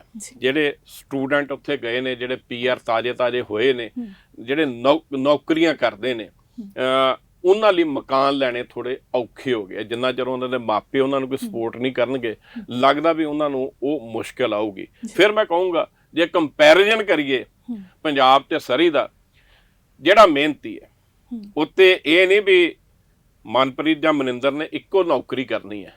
ਤੁਸੀਂ ਜੇ ਕਿਤੇ 7 ਘੰਟੇ ਨੌਕਰੀ ਕਰਦੇ ਜੇ, ਉਸ ਤੋਂ ਬਾਅਦ ਇੱਕ ਹੋਰ ਨੌਕਰੀ ਕਰ ਸਕਦੇ ਜੇ, ਇਹ ਤੁਹਾਡੀ ਹਿੰਮਤ ਹੈ। ਉਸ ਤੋਂ ਬਾਅਦ ਤੀਸਰੀ ਨੌਕਰੀ ਵੀ ਕਰ ਸਕਦੇ ਜੇ। ਮੈਂ ਜਿਹੜੇ ਪ੍ਰਮੁੱਖ ਪੰਜਾਬੀਆਂ ਨਾਲ ਗੱਲ ਕੀਤੀ ਸੀ, ਮੈਂ ਨਾਂ ਭੁੱਲ ਗਿਆ ਕਿੰਨੇ ਗੱਲ ਕਹੀ, ਕਹਿੰਦਾ ਮੈਂ ਇੱਕ ਦਿਨ 'ਚ 3 ਨੌਕਰੀਆਂ ਕਰਦਾ ਸੀ, ਜੋਬ ਕਰਦਾ। ਸ਼ਾਇਦ ਅੰਤਰ ਪੰਮਾ ਉਹਨਾਂ ਨੇ ਕਹੀ ਸੀ ਵੀ ਤੁਸੀਂ ਜੇ ਤੁਹਾਨੂੰ ਜੋਬ ਮਿਲ ਗਈ ਦਫ਼ਤਰ ਦੀ 7 ਘੰਟੇ ਤੇ ਉਸ ਤੋਂ ਬਾਅਦ ਤੁਸੀਂ ਟੈਕਸੀ ਚਲਾ ਲਓਗੇ 5 ਘੰਟੇ, ਜਾਂ ਉਸ ਤੋਂ ਬਾਅਦ ਤੁਸੀਂ ਤੁਹਾਡੇ ਕੋਲ ਹੋਰ ਸਕਿੱਲ ਆ, ਰਾਤ ਨੂੰ ਤੁਸੀਂ ਸਿਕਿਉਰਿਟੀ ਦਾ ਕੰਮ ਵੀ ਕਰ ਸਕਦੇ ਜੀ। ਸੋ ਉੱਥੇ ਇਹ ਆ ਵੀ ਤੁਹਾਡੇ ਕੋਲ ਆਪਣੇ ਆਪ ਨੂੰ ਗਰੋ ਕਰਨ ਲਈ ਫਾਈਨੈਂਸ਼ਲੀ ਹਿੰਮਤ ਚਾਹੀਦੀ ਹੈ। ਜਿੰਨੇ ਮਰਜ਼ੀ ਤੁਸੀਂ ਡਾਲਰ ਉੱਥੇ ਕਮਾ ਸਕਦੇ ਹੋ। ਸੋ ਤਰਲੋਚਨ ਜੀ, ਗੱਲ ਕਰੀਏ ਕੈਨੇਡਾ 'ਚ ਸਫਾਈ ਨੂੰ ਲੈ ਕੇ। ਕਹਿੰਦੇ ਸਫਾਈ ਬੜੀ ਆ ਉੱਥੇ। ਕੀ ਲੋਕ ਸਮਝਦਾਰ ਨੇ? ਇੱਥੋਂ ਜਾ ਕੇ ਲੋਕ ਉੱਥੇ ਸਮਝਦਾਰ ਹੋ ਜਾਂਦੇ ਨੇ ਜਾਂ ਫਿਰ ਉੱਥੋਂ ਦੇ ਜਿਹੜੇ ਰੂਲਸ ਨੇ ਉਹ ਸਟ੍ਰਿਕਟ ਨੇ? ਦੇਖੋ, ਮੈਂ 5ਵੀਂ ਵਾਰ ਤੁਹਾਨੂੰ ਦੱਸਿਆ ਉੱਥੇ ਗਿਆ, ਹੁਣ ਵੀ ਮੈਂ ਉੱਥੇ 2 ਮਹੀਨੇ ਲਾਏ ਆ। ਮੈਨੂੰ ਕੋਈ ਸਫਾਈ ਸੇਵਕ ਨਹੀਂ ਦਿਖਿਆ ਸੜਕਾਂ ਸਾਫ਼ ਕਰਦਾ ਹੋਵੇ, ਮਾਰਕੀਟਾਂ ਸਾਫ਼ ਕਰਦਾ ਹੋਵੇ, ਜਾਂ ਉਹ ਜਿਹੜੀਆਂ ਸਫਾਈ ਕਰਨ ਵਾਲੀਆਂ ਮਸ਼ੀਨਾਂ, ਮੈਨੂੰ ਤੇ ਕੋਈ ਦਿਸੀ ਨਹੀਂ। ਇਹਦੇ ਬਾਵਜੂਦ ਮੈਨੂੰ ਉੱਥੇ ਗੰਦਗੀ ਦਿਸੀ ਨਹੀਂ। ਮੈਂ ਸ਼ਾਇਦ ਦੂਜੀ ਤੀਜੀ ਵਾਰੀ ਜਦੋਂ ਗਿਆ ਸੀ ਤੇ ਆ ਕੇ ਮੈਂ ਆਰਟੀਕਲ ਲਿਖਿਆ ਸੀ ਵੀ ਕੈਨੇਡਾ ਗੰਦਾ ਕਿਵੇਂ ਹੋਊਗਾ। ਕੈਨੇਡਾ ਨੂੰ ਗੰਦਾ ਕਰਨ ਵਾਲਾ ਹੀ ਕੋਈ ਨਹੀਂ। ਮਨਿੰਦਰ, ਉੱਥੇ ਤੁਸੀਂ ਜੇ ਟੌਫੀ ਵੀ ਖਾਧੀ ਹੈ ਨਾ, ਸਾਨੂੰ ਮਾੜੀਆਂ ਆਦਤਾਂ ਨੇ, ਦੂਜੇ ਕੁ ਦਿਨ ਤੁਸੀਂ ਵੀ ਜੇ ਤੁਹਾਨੂੰ, ਵੈਸੇ ਤਾਂ ਉੱਥੇ ਡਸਟਬਿਨ ਥਾਂ ਤੇ ਮਿਲਦੇ ਨੇ, ਜੇ ਨਹੀਂ ਮਿਲਿਆ ਤੇ ਤੁਹਾਡਾ ਹੱਥ ਏਦਾਂ ਨਹੀਂ ਜਾਣਾ ਵੀ ਵਰਕ ਮੈਂ ਥੱਲੇ ਸੁੱਟਦਾ, ਤੁਹਾਡਾ ਹੱਥ ਜੇਬ 'ਚ ਜਾਣਾ। ਜੇ ਕੋਟ ਪਾਇਆ, ਪੈਂਟ ਪਾਈ, ਤੁਸੀਂ ਜੇਬ 'ਚ ਪਾ ਲਓਗੇ, ਪਰ ਤੁਸੀਂ ਸੜਕ ਤੇ ਨਹੀਂ ਸੁੱਟੋਗੇ। ਸੋ ਜਦੋਂ ਉੱਥੇ ਗੰਦਾ ਹੀ ਨਹੀਂ ਕਰਨਾ, ਜਿਵੇਂ ਆਪਾਂ ਗੰਦਾ ਕਰ ਦਿੰਦੇ ਆ, ਸਾਨੂੰ ਸਾਰਿਆਂ ਨੂੰ ਆਦਤਾਂ ਆ, ਬੋਤਲ ਚੱਕ ਕੇ ਮਾਰੀ ਖਾਲੀ ਪਾਣੀ ਦੀ, ਕਾਗਜ਼ ਸੁੱਟਤਾ, ਆਪਣੀ ਗੱਡੀ 'ਚ ਜਾਂਦਿਆਂ ਕਰਤਾ। ਉੱਥੇ ਜੇ ਤੁਸੀਂ ਕਿਤੇ ਗੱਡੀ ਚਲਾਉਂਦਿਆਂ ਏਦਾਂ ਦੀ ਚੀਜ਼ ਸੁੱਟ ਦਿੱਤੀ ਤੇ ਤੁਹਾਨੂੰ ਹੌਰਨ ਵੀ ਵੱਜਣਗੇ, ਔਰ ਲੋਕ ਇੰਨੀ ਹੇਟ ਨਾ ਦੇਖਣਗੇ ਵੀ ਯਾਰ ਇਹ ਬੰਦਾ ਆ ਕਿ ਕੀ ਹੈ। ਸੋ ਉੱਥੇ ਇੱਕ ਏਦਾਂ ਦਾ ਸਿਸਟਮ ਹੈ, ਇੱਕ ਏਦਾਂ ਦਾ ਕਲਚਰ ਹੈ ਵੀ ਤੁਹਾਨੂੰ ਬੰਦਾ ਬਣਾ ਦਿੰਦਾ। ਸੋ ਜਦੋਂ ਤੁਸੀਂ ਬੰਦੇ ਬਣ ਗਏ ਤੇ ਫਿਰ ਗੰਦ ਪੈਣਾ ਕਿਉਂ? ਸੋ ਉੱਥੇ ਇਸ ਕਰਕੇ ਕੈਨੇਡਾ 'ਚ ਗੰਦ ਪਾਉਣ ਵਾਲਾ ਹੀ ਕੋਈ ਨਹੀਂ, ਇਸੇ ਕਰਕੇ ਉਹ ਸਾਫ਼ ਹੈ। ਤਰਲੋਚਨ ਜੀ, ਅਸੀਂ ਇੱਥੇ ਲਾਈਟਾਂ ਤੇ ਕਿਤੇ ਲੰਘੀਏ, ਲਾਲ ਬੱਤੀਆਂ ਕਿਤੇ ਕੋਈ ਕ੍ਰੋਸ ਕਰਦਾ ਹੋਏ ਨਾ, ਅਸੀਂ ਕਹਿ ਦਿੰਦੇ ਆ ਇਹ ਕਿਤੇ ਕੈਨੇਡਾ ਹੋਏ ਨਾ, ਤੈਨੂੰ ਫੇਰ ਪਤਾ ਲੱਗੇ।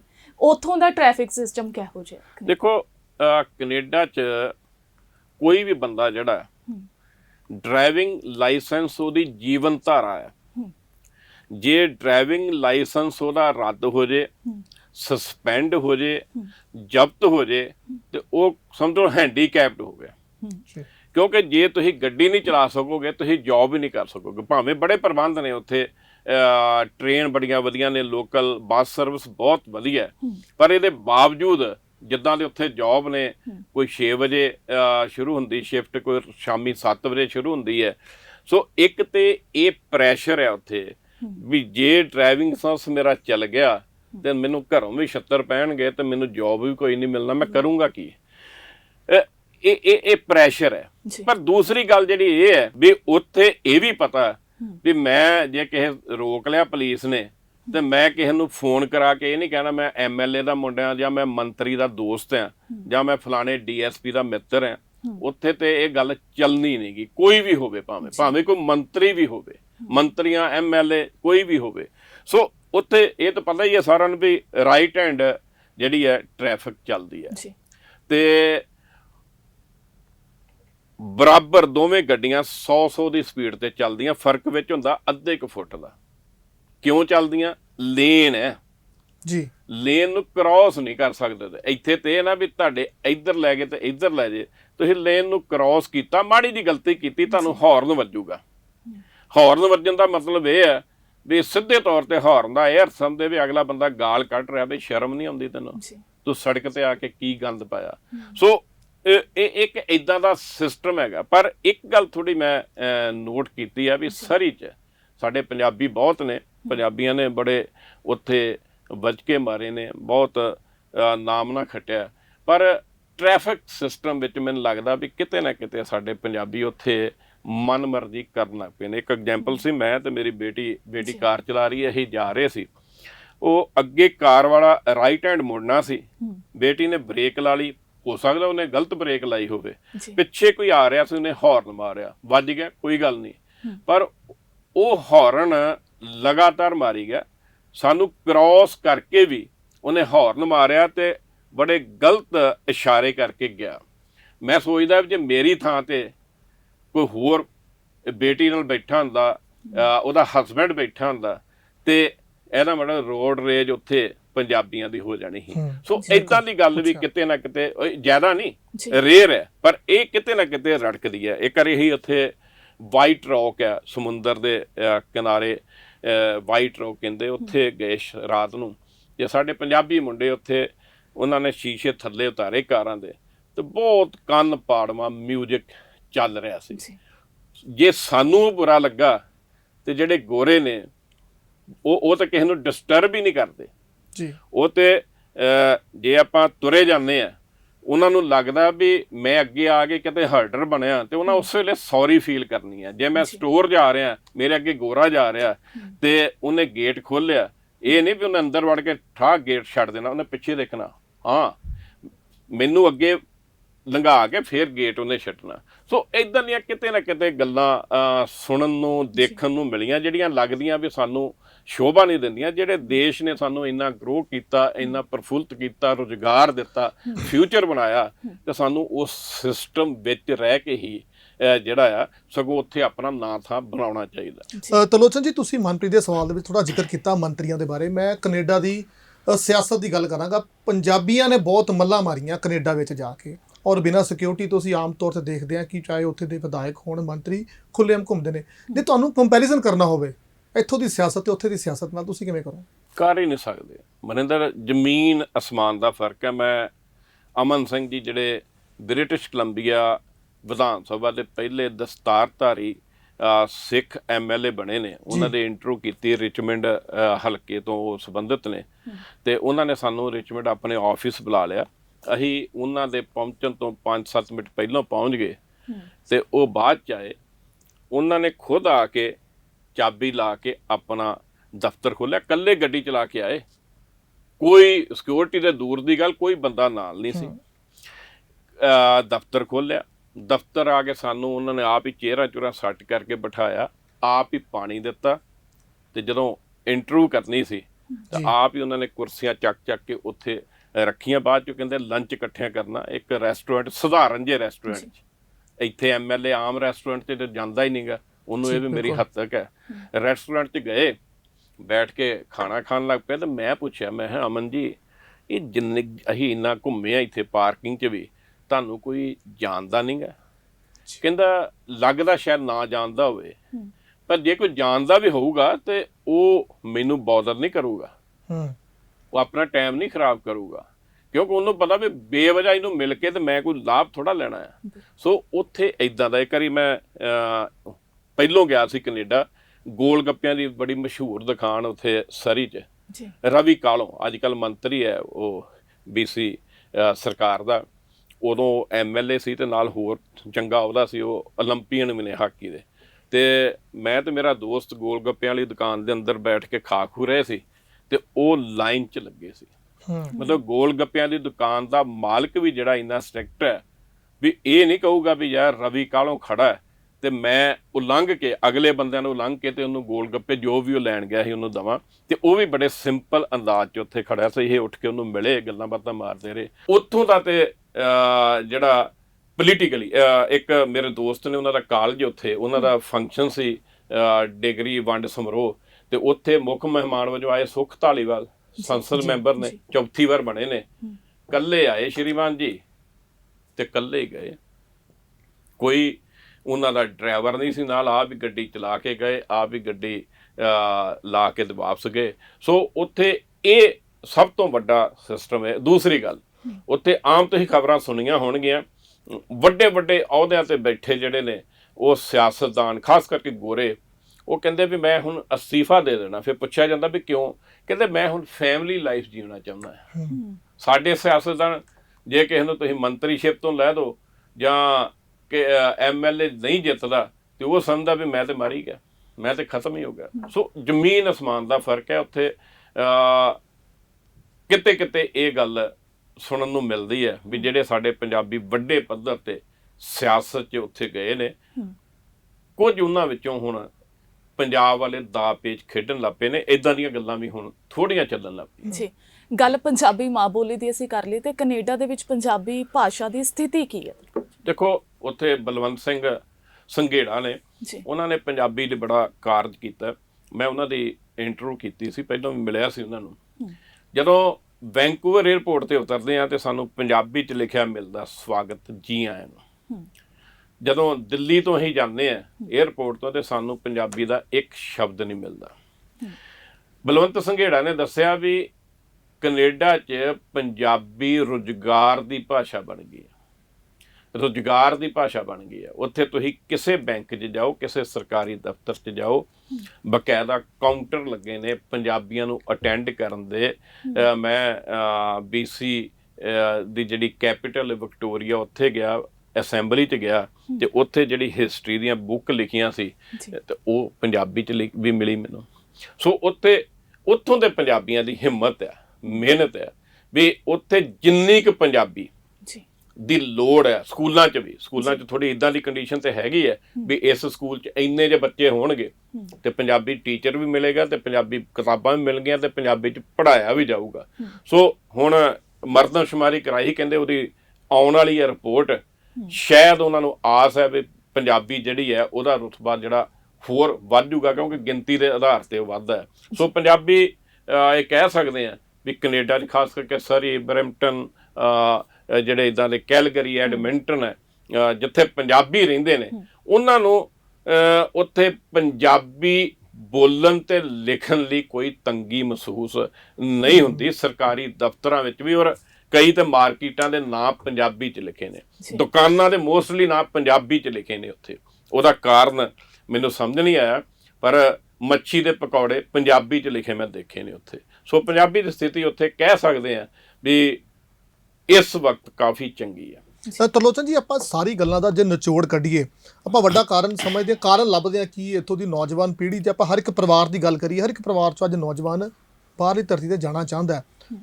ਕੀ ਸਮਝਦੇ ਹੋ ਕਿ ਉੱਥੇ ਮੁੱਲ ਪੈਂਦਾ ਵੱਡਾ ਕਾਰਨ ਇਹੀ ਹੈ ਕਿ ਜਿਹੜਾ ਬੰਦਾ ਉੱਥੇ ਕੰਮ ਕਰਦਾ, ਚਾਹੇ ਉਹ 3-3 ਸ਼ਿਫਟਾਂ ਲਾ ਰਿਹਾ ਇੱਕ ਦਿਨ ਦੇ ਵਿੱਚ, ਵੀ ਉੱਥੇ ਮੁੱਲ ਪੈਂਦਾ, ਇੱਥੇ ਮੁੱਲ ਪੈਂਦਾ ਨਜ਼ਰ ਨਹੀਂ ਆ ਰਿਹਾ?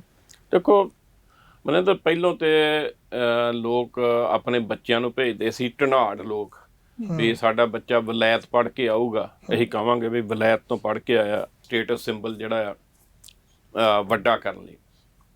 ਫਿਰ ਇੱਕ ਸਟੇਜ ਆ ਗਈ ਵੀ ਉੱਚ ਸਿੱਖਿਆ ਵਿਦੇਸ਼ ਤੋਂ ਦਵਾਈਏ, ਉੱਥੇ ਪੜ੍ਹਾਈ ਬੜੀ ਵਧੀਆ, ਉਹਦਾ ਲੈਵਲ ਬੜਾ ਵਧੀਆ। ਫਿਰ ਇਹ ਗੱਲ ਆ ਗਈ ਵੀ ਕਹਿੰਦੇ ਬੱਚੇ ਨੂੰ ਬਾਹਰ ਭੇਜੀਏ, ਪੰਜਾਬ ਨਾਲੋਂ ਉੱਥੇ ਉਜਰਤ ਜ਼ਿਆਦੀ ਹੈ, ਤਨਖਾਹ ਜ਼ਿਆਦੀ ਹੈ, ਉੱਥੇ ਕਮਾਈ ਜ਼ਿਆਦੀ ਕਰੇਗਾ।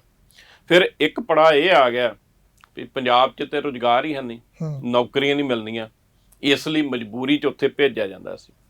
ਹੁਣ ਸਥਿਤੀ ਇਹ ਆ ਗਈ ਹੈ, ਖਾਸ ਕਰਕੇ ਮੂਸੇਵਾਲ ਦਾ ਜਿਹੜਾ ਮਰਡਰ ਹੋਇਆ, ਉਸ ਤੋਂ ਬਾਅਦ ਕੈਨੇਡਾ 'ਚ ਵੀ ਕਈ ਸੋਗ ਸਮਾਗਮ ਹੋਏ, ਮੈਂ ਉਹਨਾਂ 'ਚ ਜਾਂਦਾ ਵੀ ਰਿਹਾ ਹਾਂ। ਇੱਕ ਇੱਦਾਂ ਦੀ ਸਥਿਤੀ ਪੈਦਾ ਹੋ ਗਈ ਹੈ ਵੀ ਜੇ ਮੂਸੇਵਾਲ ਦਾ ਇੱਥੇ ਕੋਈ ਮੁੱਲ ਨਹੀਂ ਗਾ, ਫਿਰ ਸਧਾਰਨ ਪਰਿਵਾਰ ਦੇ ਮੁੰਡੇ ਕੁੜੀ ਦਾ ਕੀ ਮੁੱਲ ਆ? ਡਰ ਪੈਦਾ ਹੋ ਗਿਆ, ਖੌਫ ਪੈਦਾ ਹੋ ਗਿਆ ਵੀ ਉੱਥੇ ਸਿਸਟਮ ਤੇ ਹੈਗਾ, ਜਿਵੇਂ ਤੁਹਾਨੂੰ ਦੱਸਿਆ ਵੀ ਰਾਤ 12 ਵਜੇ ਸਾਡੀ ਪੰਜਾਬੀ ਕੁੜੀ 18 ਸਾਲ ਦੀ ਉੱਥੇ ਜੇ ਪੈਦਲ ਜਾ ਰਹੀ ਹੈ ਆਪਣੇ ਬੇਸਮੈਂਟ 'ਚ, ਤੇ ਉਹ ਸੇਫ ਹੈ। ਸੋ ਸਿਸਟਮ ਵਧੀਆ, ਉਹਨੂੰ ਮੁੱਖ ਰੱਖਦੇ ਆ। ਸਿਸਟਮ ਵਧੀਆ, ਰੁਜ਼ਗਾਰ ਦਾ ਮੁੱਲ ਹੈ ਉੱਥੇ, ਕਿਰਤ ਦਾ ਮੁੱਲ ਹੈ ਉੱਥੇ, ਰੁਜ਼ਗਾਰ ਉੱਥੇ ਮਿਲਦਾ। ਇਹ ਕਾਰਨਾਂ ਕਰਕੇ ਸਾਰੇ ਪੰਜਾਬੀ ਆਪਣੀ ਨਵੀਂ ਪੌਂਦ ਨੂੰ ਉੱਥੇ ਭੇਜਣਾ ਚਾਹੁੰਦੇ ਨੇ। ਔਰ ਵੱਡੀ ਗੱਲ, ਗੈਂਗਸਟਰ ਜਿਹੜੇ ਪੰਜਾਬ 'ਚ ਗੈਂਗਸਟਰ ਵਾਰ ਆ ਗਿਆ, ਜੋ ਕੈਨੇਡਾ ਜਾ ਕੇ ਮੈਂ ਦੇਖਿਆ, ਬਹੁਤ ਪੰਜਾਬੀ ਵੱਡੇ ਜਿਹੜੇ ਨੇ ਢਨਾੜ ਨੇ, ਉਹ ਉੱਥੇ ਆਪਣੇ ਮਕਾਨ ਘਰ ਲੈਣ ਲੱਗ ਪਏ ਨੇ। ਉਹਨਾਂ ਨੂੰ ਲੱਗਦਾ ਵੀ ਜੇ ਇੱਥੇ ਫਰੋਤੀਆਂ ਵਾਲਿਆਂ ਨੇ ਘੇਰ ਲਿਆ ਵੀ ਘੱਟੋ ਘੱਟ ਕੈਨੇਡਾ ਜਾ ਕੇ ਤੇ ਅਸੀਂ ਬਹਿ ਜਾਾਂਗੇ। ਸੋ ਇਦਾਂ ਦਾ ਪ੍ਰਭਾਵ ਵੀ ਜਿਹੜਾ ਦੇਖਣ ਸੁਣਨ ਨੂੰ ਮਿਲਿਆ ਜੀ। ਤਰਲੋਚਨ ਜੀ, ਤੁਸੀਂ ਗੱਲ ਕਰ ਰਹੇ ਗੈਂਗਸਟਰਾਂ ਦੀ, ਅਸੀਂ ਜੇਕਰ ਗੱਲ ਕਰੀਏ ਤਾਂ ਪਿਛਲੇ ਦਿਨਾਂ ਦੀਆਂ ਨਾ ਖਬਰਾਂ ਬੜੀਆਂ ਚੱਲ ਰਹੀਆਂ ਸਨ ਕਿ ਕੈਨੇਡਾ ਜਿਹੜੀ ਪੁਲਿਸ ਹੈ ਉਸ ਦੇ ਵੱਲੋਂ 11 ਵਿਅਕਤੀਆਂ ਦੀ, ਜਿਹੜੇ 11 ਗੈਂਗਸਟਰ ਨੇ ਉਹਨਾਂ ਦੀ ਸੂਚੀ ਤਿਆਰ ਕੀਤੀ। ਉਹ ਵਾਇਰਲ ਵੀ ਹੋਈ, ਸੋਸ਼ਲ ਮੀਡੀਆ ਤੇ ਵੀ ਚੱਲੀ। ਉਹ ਸੂਚੀ ਜਦੋਂ ਜਾਰੀ ਹੁੰਦੀ ਆ ਉਸ ਦੇ ਵਿੱਚ 11 ਜਣਿਆਂ ਦੇ ਨਾਮ ਹੁੰਦੇ ਨੇ ਜਿਨ੍ਹਾਂ ਦੇ ਵਿੱਚੋਂ 9 ਪੰਜਾਬੀ ਨੇ। ਲੱਗਦਾ ਹੈ ਕਿ ਪੰਜਾਬੀਆਂ ਨੂੰ ਕਿਤੇ ਨਾ ਕਿਤੇ ਉਹਨਾਂ ਦੇ ਨਾਂ ਨੂੰ ਢਾਹ ਲੱਗਦੀ ਹੈ। ਤੁਸੀਂ ਦੇਖੋ ਕਿੰਨਾ ਚਿੰਤਾ ਔਰ ਕਿੰਨਾ ਸੀਰੀਅਸ ਮਾਮਲਾ ਹੈ ਇਹ। ਗੈਂਗਸਟਰ ਬਾਰੇ ਉੱਥੋਂ ਦੇ ਗੋਰੇ ਮੂਲ ਵਸਨੀਕ ਵੀ ਪੜ੍ਹਦੇ ਹੋਣਗੇ, ਪੜ੍ਹ ਕੇ ਕੀ ਸੋਚਦੇ ਹੋਣਗੇ ਵੀ ਜਿਨ੍ਹਾਂ ਨੂੰ ਅਸੀਂ ਆਪਣੇ ਦੇਸ਼ ਵਿੱਚ ਕਲਾਵੇ 'ਚ ਲਿਆ, ਰੁਜ਼ਗਾਰ ਦਿੱਤੇ, ਖੁਸ਼ਹਾਲ ਕੀਤਾ, ਫਿਊਚਰ ਬਣਾਇਆ, ਤੇ 11 'ਚ 9 ਤੇ ਗਿਣਤੀ ਬਹੁਤ ਵੱਡੀ ਹੈ, 90% ਹੀ ਕਹਿ ਲਓ ਬਿਲਕੁਲ ਪੰਜਾਬੀ ਨੇ ਗੈਂਗਸਟਰ। ਤੇ ਗੈਂਗਸਟਰਾਂ ਨੇ ਕਰਨਾ ਕੀ ਹੁੰਦਾ? ਗੁੰਡੇ ਹੀ ਕਵਾਂਗੇ ਨਾ, ਜਿਹੜੇ ਵੱਡੇ ਗੁੰਡੇ ਨੇ ਉਹਨੂੰ ਤੁਸੀਂ ਆਪਾਂ ਅੰਗਰੇਜ਼ੀ 'ਚ ਗੈਂਗਸਟਰ ਕਹਿ ਦਿੰਦੇ ਆ। ਸੋ ਕਿੰਨਾ ਬੁਰਾ ਮਨਾਉਂਦੇ ਹੋਣਗੇ। ਇਸੇ ਤਰ੍ਹਾਂ ਪਿਛਲੇ ਸਮੇਂ ਵੱਡੇ ਪੱਧਰ ਤੇ ਡਰੱਗ ਮਾਫੀਆ 'ਚ ਸਾਡੇ ਪੰਜਾਬੀਆਂ ਦੇ ਬਹੁਤ ਨਾਂ ਆਏ ਨੇ। ਇਸੇ ਤਰ੍ਹਾਂ ਗਲਤ ਢੰਗ ਨਾਲ ਧੀਆਂ ਭੈਣਾਂ ਨਾਲ ਵਿਆਹ ਕਰਵਾ ਕੇ ਕੈਨੇਡਾ ਜਾਣ ਦੇ ਕਈ ਮਾਮਲੇ ਸਾਹਮਣੇ ਆਏ ਨੇ। ਫਰਜ਼ੀ ਵਿਆਹ ਕਰਾ ਕੇ ਵੀਡੀਓ ਬਣਾ ਲੀਆਂ, ਨੱਚ ਟੱਪ ਲਿਆ ਤੇ ਉਹ ਵੀਡੀਓ ਦਿਖਾ ਕੇ ਬਾਹਰ ਭੇਜੇ।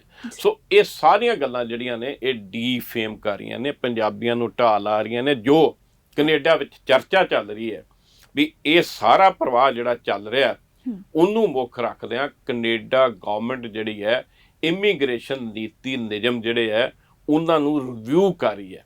ਔਰ ਕਿਹਾ ਇਹ ਜਾਂਦਾ ਵੀ ਸ਼ਾਇਦ ਉਹਨਾਂ ਵਿੱਚ ਸੋਧ ਕਰਕੇ ਜਿਹੜੀ ਇੱਕ ਖੁੱਲਾ ਗੱਫੇ ਮਿਲ ਰਹੇ ਨੇ ਕੈਨੇਡਾ ਲਈ ਆਪਣੇ ਵੀਜ਼ਿਆਂ ਦੇ, ਉਹਨਾਂ ਵਿੱਚ ਕਿਤੇ ਕੱਟ ਵੀ ਲੱਗ ਸਕਦਾ। ਸੋ ਉੱਥੇ ਜਿੰਨੇ ਸਮਾਗਮਾਂ 'ਚ ਮੈਂ ਗਿਆ ਉੱਥੇ ਜਿਹੜੇ ਪੰਜਾਬੀ ਬੜੇ ਸੰਜੀਦੇ ਨੇ ਉਹ ਵੀ ਚਿੰਤਤ ਸਨ, ਬਹੁਤ ਚਿੰਤਤ ਸਨ ਵੀ ਇੱਥੇ ਆ ਕੇ ਤੇ ਸਾਨੂੰ ਇੱਥੋਂ ਦੇ ਲੋਕਾਂ ਨੂੰ ਇਹ ਪ੍ਰਭਾਵ ਦੇਣਾ ਚਾਹੀਦਾ ਵੀ ਕਮਾਲ ਹੈ। ਜਿਵੇਂ ਗਿਆਨੀ ਨਰਿੰਦਰ ਸਿੰਘ, ਉੱਥੇ ਇਹ ਥੋੜ੍ਹਾ ਕੋਈ ਗੋਰਾ ਚੱਲ ਜੇ ਵੀ ਮੈਨੂੰ ਰਾਸ਼ਨ ਚਾਹੀਦਾ, ਨਾ ਥੋੜ੍ਹਾ ਕਰਨਗੇ।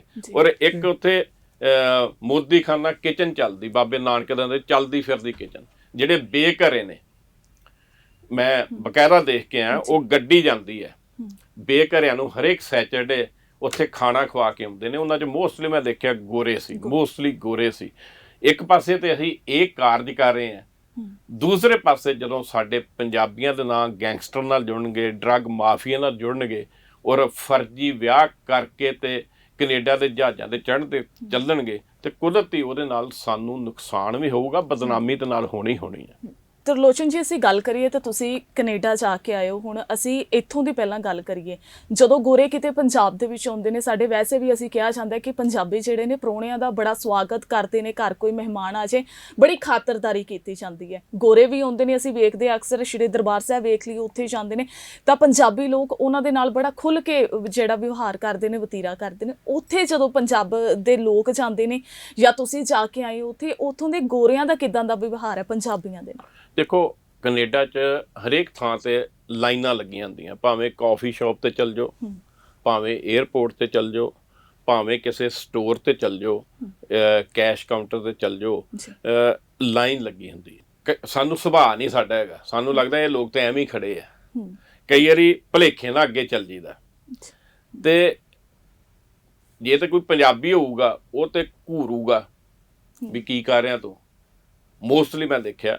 ਤੇ ਜਿਹੜਾ ਗੋਰਾ ਹੋਊਗਾ ਉਹ ਸਮਾਈਲ ਦੇ ਕੇ ਕਹੂਗਾ ਸੌਰੀ, ਪਲੀਜ਼ ਗੋ ਹੈਡ। ਕਹਿਣ ਦਾ ਮਤਲਬ ਵੀ ਉਹ ਇੰਨੇ ਕਹਿਣ ਨਾਲ ਹੀ ਤੁਹਾਨੂੰ ਪ੍ਰਭਾਵ ਦੇ ਦਿੰਦਾ ਵੀ ਕਰ ਤੇ ਗਲਤੀ ਰਿਹਾ ਪਰ ਕੋਈ ਗੱਲ ਨਹੀਂ, ਚੱਲ ਜਾ। ਇਸੇ ਤਰ੍ਹਾਂ ਟ੍ਰੈਫਿਕ 'ਚ ਕੁਛ ਸੜਕਾਂ ਤੇ ਸਟਾਪ ਲਾਈਨ ਹੁੰਦੀ ਹੈ, ਲਾਈਟਾਂ ਨਹੀਂ ਹੁੰਦੀਆਂ, ਚਾਰੇ ਪਾਸੇ ਸਟਾਪ ਲਾਈਨ ਹੁੰਦੀ ਹੈ। ਉੱਥੇ ਚਾਰੇ ਪਾਸਿਓਂ ਜਿਹੜੀਆਂ ਗੱਡੀਆਂ ਆਉਂਦੀਆਂ ਨੇ ਸਟਾਪ ਲਾਈਨ ਤੇ ਰੁਕਣਾ ਹੁੰਦਾ। ਫਿਰ ਅੰਡਰਸਟੈਂਡਿੰਗ ਹੈ ਚਾਰੇ ਪਾਸਿਓਂ, ਜਿਹੜੀ ਪਹਿਲਾਂ ਸਟਾਪ ਲਾਈਨ ਤੇ ਆਈ ਹੈ ਫਿਰ ਉਹ ਕਾਰ ਵਾਲੇ ਦੀ ਜਾਂ ਉਹ ਵਾਹਨ ਦੀ ਅਧਿਕਾਰ ਹੁੰਦਾ, ਲਿਜਾ ਸਕਦਾ। ਕਈ ਵਾਰੀ ਕੀ ਹੁੰਦਾ, ਅਕਸਰ ਹੋ ਜਾਂਦਾ ਵੀ ਹੁਣ ਕਿੰਨਾ ਕੁ ਪਤਾ ਲੱਗਦਾ ਵੀ ਇੱਕ ਪਾਸੇ ਤੇ ਮੈਂ ਗੱਡੀ ਖੜੀ ਕਰਤੀ, ਦੂਸਰੇ ਪਾਸੇ ਗੋਰੇ ਨੇ ਖੜੀ ਕਰਤੀ, ਤਕਰੀਬਨ ਇੱਕੋ ਟਾਈਮ ਕੀਤੀ। ਉਦੋਂ ਫਿਰ ਕੀ ਹੋਣਾ, ਉਦੋਂ ਇਹ ਨਹੀਂ ਵੀ ਗੋਰੇ ਨੇ ਕਹਿਣਾ ਮੈਂ ਪਹਿਲੋਂ ਜਾਣਾ, ਉਹਨੇ ਕਹਿਣਾ ਪਹਿਲਾਂ ਤੂੰ ਜਾ। ਇਸੇ ਤਰ੍ਹਾਂ ਸਟੋਰ ਤੇ ਜਦੋਂ ਮੈਂ ਪਹਿਲਾਂ ਵੀ ਗੱਲ ਕੀਤੀ ਹੈ ਵੀ ਜਦੋਂ ਕਿਤੇ ਤੁਸੀਂ ਕਿਤੇ ਜਾਓ, ਉਹਨਾਂ ਨੇ ਦਰਵਾਜ਼ਾ ਖੋਲ ਕੇ ਖੜ ਜਾਣਾ, ਉਹਨਾਂ ਚਿਰ ਉਹਨਾਂ ਨੇ ਭਾਵੇਂ 10 ਬੰਦੇ ਪਿੱਛੇ ਆਉਂਦੇ ਹੋਣ, ਅੱਗੇ ਨਹੀਂ ਨਿਕਲਣਾ, ਤੁਹਾਨੂੰ ਲੰਘਾ ਕੇ ਤਾਂ ਨਿਕਲਣਾ। ਹੁਣ ਵੈਸੇ ਪੰਜਾਬੀਆਂ ਨੂੰ ਵੀ ਸਾਡੇ ਮੋਸਟਲੀ ਦੇਖਿਆ ਸਾਰਿਆਂ ਨੂੰ ਇਹ ਸੁਭਾਅ ਬਣ ਗਿਆ, ਇਹ ਰਿਗਾਰਡ ਕਰਦੇ ਨੇ ਵੀ ਉੱਥੇ ਖੜਦੇ ਨੇ। ਮੈਂ ਪਿਛਲੀ ਵਾਰੀ ਆਇਆ ਸੀ ਤੇ ਆਰਟੀਕਲ ਲਿਖਿਆ ਵੀ ਗੋਰਿਆਂ ਦਾ ਸੌਰੀ, ਪਲੀਜ਼ ਤੇ ਮੁਸਕਰਾਹਟ ਜਿਹੜੀ ਹੈ ਉਹ ਕਮਾਲ ਦੀ। ਉਹ ਜਦੋਂ ਤੁਹਾਡੇ ਕੋਲੋਂ ਨਿਕਲਣਗੇ ਮੁਸਕਰਾਹਟ ਦੇਣਗੇ, ਹੱਸ ਕੇ ਨਿਕਲਣਗੇ। ਹੁਣ ਕਈ ਗੋਰੇ ਜਿਹੜੇ ਉਹ ਸਤਿ ਸ੍ਰੀ ਅਕਾਲ ਕਰ ਦਿੰਦੇ, ਜਦੋਂ ਦੇਖ ਲੈਣਾ ਤਾਂ ਦਸਤਾਰ ਹੈ ਸਤਿ ਸ੍ਰੀ ਅਕਾਲ ਜੀ। ਤੇ ਸੌਰੀ ਉਹਨਾਂ ਦਾ ਸ਼ਬਦ ਜਿਹੜਾ ਹੈ, ਜੇ ਕਿਤੇ ਉਹਨਾਂ ਨੂੰ ਲੱਗੇ ਯਾਰ ਮੇਰੇ ਕਰਕੇ ਇਹਨੂੰ ਕਿਤੇ ਪ੍ਰੋਬਲਮ ਆਈ ਹੈ, ਉਹਨੇ ਇੱਕਦਮ ਸੌਰੀ ਕਹਿਣਾ। ਤੇ ਪਲੀਜ਼ ਤੇ ਉਹ ਵਾਰ-ਵਾਰ ਹੀ ਕਹਿੰਦੇ ਨੇ। ਸੋ ਉਹਨਾਂ ਦਾ ਬਿਹੇਵ ਦੇਖ ਕੇ ਮੈਨੂੰ ਲੱਗਦਾ ਵੀ ਸਾਡੇ ਪੰਜਾਬੀਆਂ ਵਿੱਚ ਬਹੁਤ ਉਹਨਾਂ ਤੋਂ ਸਿੱਖਿਆ ਹੈ, ਉਹਨਾਂ ਤੋਂ ਬਹੁਤ ਗਿਆਨ ਹਾਸਲ ਕੀਤਾ ਹੈ। ਔਰ ਜਿਹੜੇ ਦੇਸ਼ ਦੇ ਲੋਕਾਂ ਨੇ ਅਪਣਾ ਲਿਆ ਇੰਨੇ ਪੰਜਾਬੀਆਂ ਨੂੰ, ਤੇ ਉਹ ਤੇ ਆਪਣੇ ਆਪ ਵਿਸ਼ਾਲ ਤੇ ਮਹਾਨ ਹੀ ਹੋਣਗੇ। ਜੀ ਬਿਲਕੁਲ। ਸੋ ਅੱਜ ਅਸੀਂ ਗੱਲਬਾਤ ਕੀਤੀ ਹੈ ਕਿ ਕੈਨੇਡਾ ਉਡਾਰੀ ਦੀ ਕਿ ਅਸੀਂ ਪ੍ਰੋਗਰਾਮ ਦੀ ਸ਼ੁਰੂਆਤ ਕੀਤੀ ਜੀ। ਸਾਰੀਆਂ ਗੱਲਾਂ ਅਸੀਂ ਸੁਣੀਆਂ ਕਿ ਕਿਸ ਤਰੀਕੇ ਦੇ ਨਾਲ ਉੱਥੇ ਗੋਰਿਆਂ ਦੇ ਵੱਲੋਂ ਵਿਵਹਾਰ ਕੀਤਾ ਜਾਂਦਾ ਹੈ, ਜਾਂ ਉੱਥੋਂ ਦੇ ਲੋਕ ਕਿੱਦਾਂ ਦੇ ਨੇ, ਸਾਡੇ ਪੰਜਾਬੀਆਂ ਦੇ ਸੁਭਾਅ ਉੱਥੇ ਕਿੱਦਾਂ ਦੇ ਨੇ, ਉਹ ਕਿਵੇਂ ਕਮਾਈਆਂ ਕਰਦੇ ਨੇ, ਸਾਰੀ ਗੱਲਬਾਤ ਕੀਤੀ ਹੈ। ਐਵੇਂ ਲੱਗਦਾ ਹੈ ਕਿ ਸ਼ਾਇਦ ਮਨਿੰਦਰ ਅਸੀਂ ਵੀ ਇੱਕ ਤਰਲੋਚਨ ਜੀ ਦੇ ਨਾਲ ਕੈਨੇਡਾ ਦੀ ਉਡਾਰੀ ਜਿਹੜੀ ਲਾਏ ਆ, ਕਿਉਂਕਿ ਗੱਲਾਂ ਬਾਤਾਂ ਜਿਸ ਤਰੀਕੇ ਨਾਲ ਕੀਤੀਆਂ ਨੇ। ਸੋ ਸਾਰਾ ਕੁਝ ਅਸੀਂ ਸੁਣਿਆ, ਸਾਰਾ ਕੁਝ ਦੇਖਿਆ। ਅਜਿਹਾ ਲੱਗਦਾ ਕਿ ਖੁਦ ਆਪਣੀਆਂ ਅੱਖਾਂ ਦੇ ਨਾਲ ਅਸੀਂ ਜੋ ਪੰਜਾਬ ਕੈਨੇਡਾ ਦੇ ਵਿੱਚ ਵਸਦਾ ਇੱਕ ਪੰਜਾਬ ਬਣਿਆ ਹੋਇਆ, ਉਸ ਨੂੰ ਅਸੀਂ ਦੇਖ ਕੇ ਆਏ ਹਾਂ। ਸੋ ਇਸ ਪ੍ਰੋਗਰਾਮ ਨੂੰ ਲੈ ਕੇ ਤੁਹਾਡੇ ਕੀ ਵਿਚਾਰ ਨੇ? ਤੁਸੀਂ ਵੀ ਆਪਣੇ ਵਿਚਾਰ ਸਾਡੇ ਨਾਲ ਜ਼ਰੂਰ ਸਾਂਝੇ ਕਰਿਓ। ਸੋ ਅਸੀਂ ਤੁਹਾਨੂੰ ਦੱਸੀਏ ਕਿ ਕਿਸ ਤਰੀਕੇ ਦੇ ਨਾਲ ਪੰਜਾਬੀਆਂ ਨੇ ਕੈਨੇਡਾ ਦੀ ਧਰਤੀ ਤੇ ਜਾ ਕੇ ਆਪਣੇ ਪੰਜਾਬੀਆਂ ਦਾ, ਆਪਣੇ ਪੰਜਾਬ ਦਾ ਨਾਮ ਰੋਸ਼ਨ ਕੀਤਾ ਹੈ। ਬੇਸ਼ੱਕ ਅਸੀਂ ਉੱਥੇ ਜਾਂਦੇ ਹਾਂ, ਬੇਸ਼ੱਕ ਸਾਡੀਆਂ ਇਹ ਮਜਬੂਰੀਆਂ ਨੇ, ਅਸੀਂ ਢਿੱਡ ਦੇ ਖਾਤਰ ਜਾਂਦੇ ਹਾਂ, ਪਰ ਅੱਜ ਵੀ ਪੰਜਾਬ ਉਹਨਾਂ ਪੰਜਾਬੀਆਂ ਦੇ ਦਿਲਾਂ ਦੇ ਵਿੱਚ ਵਸਦਾ ਹੈ। ਸੋ ਇਸੇ ਤਰ੍ਹਾਂ ਤੁਸੀਂ ਸਾਡੇ ਨਾਲ ਜੁੜੇ ਰਹੋ। ਅਜਿਹੇ ਹੋਰ ਪ੍ਰੋਗਰਾਮ ਲੈ ਕੇ ਤੁਹਾਡੀ ਅਸੀਂ ਰੂਬਰੂ ਹੁੰਦੇ ਰਹਾਂਗੇ।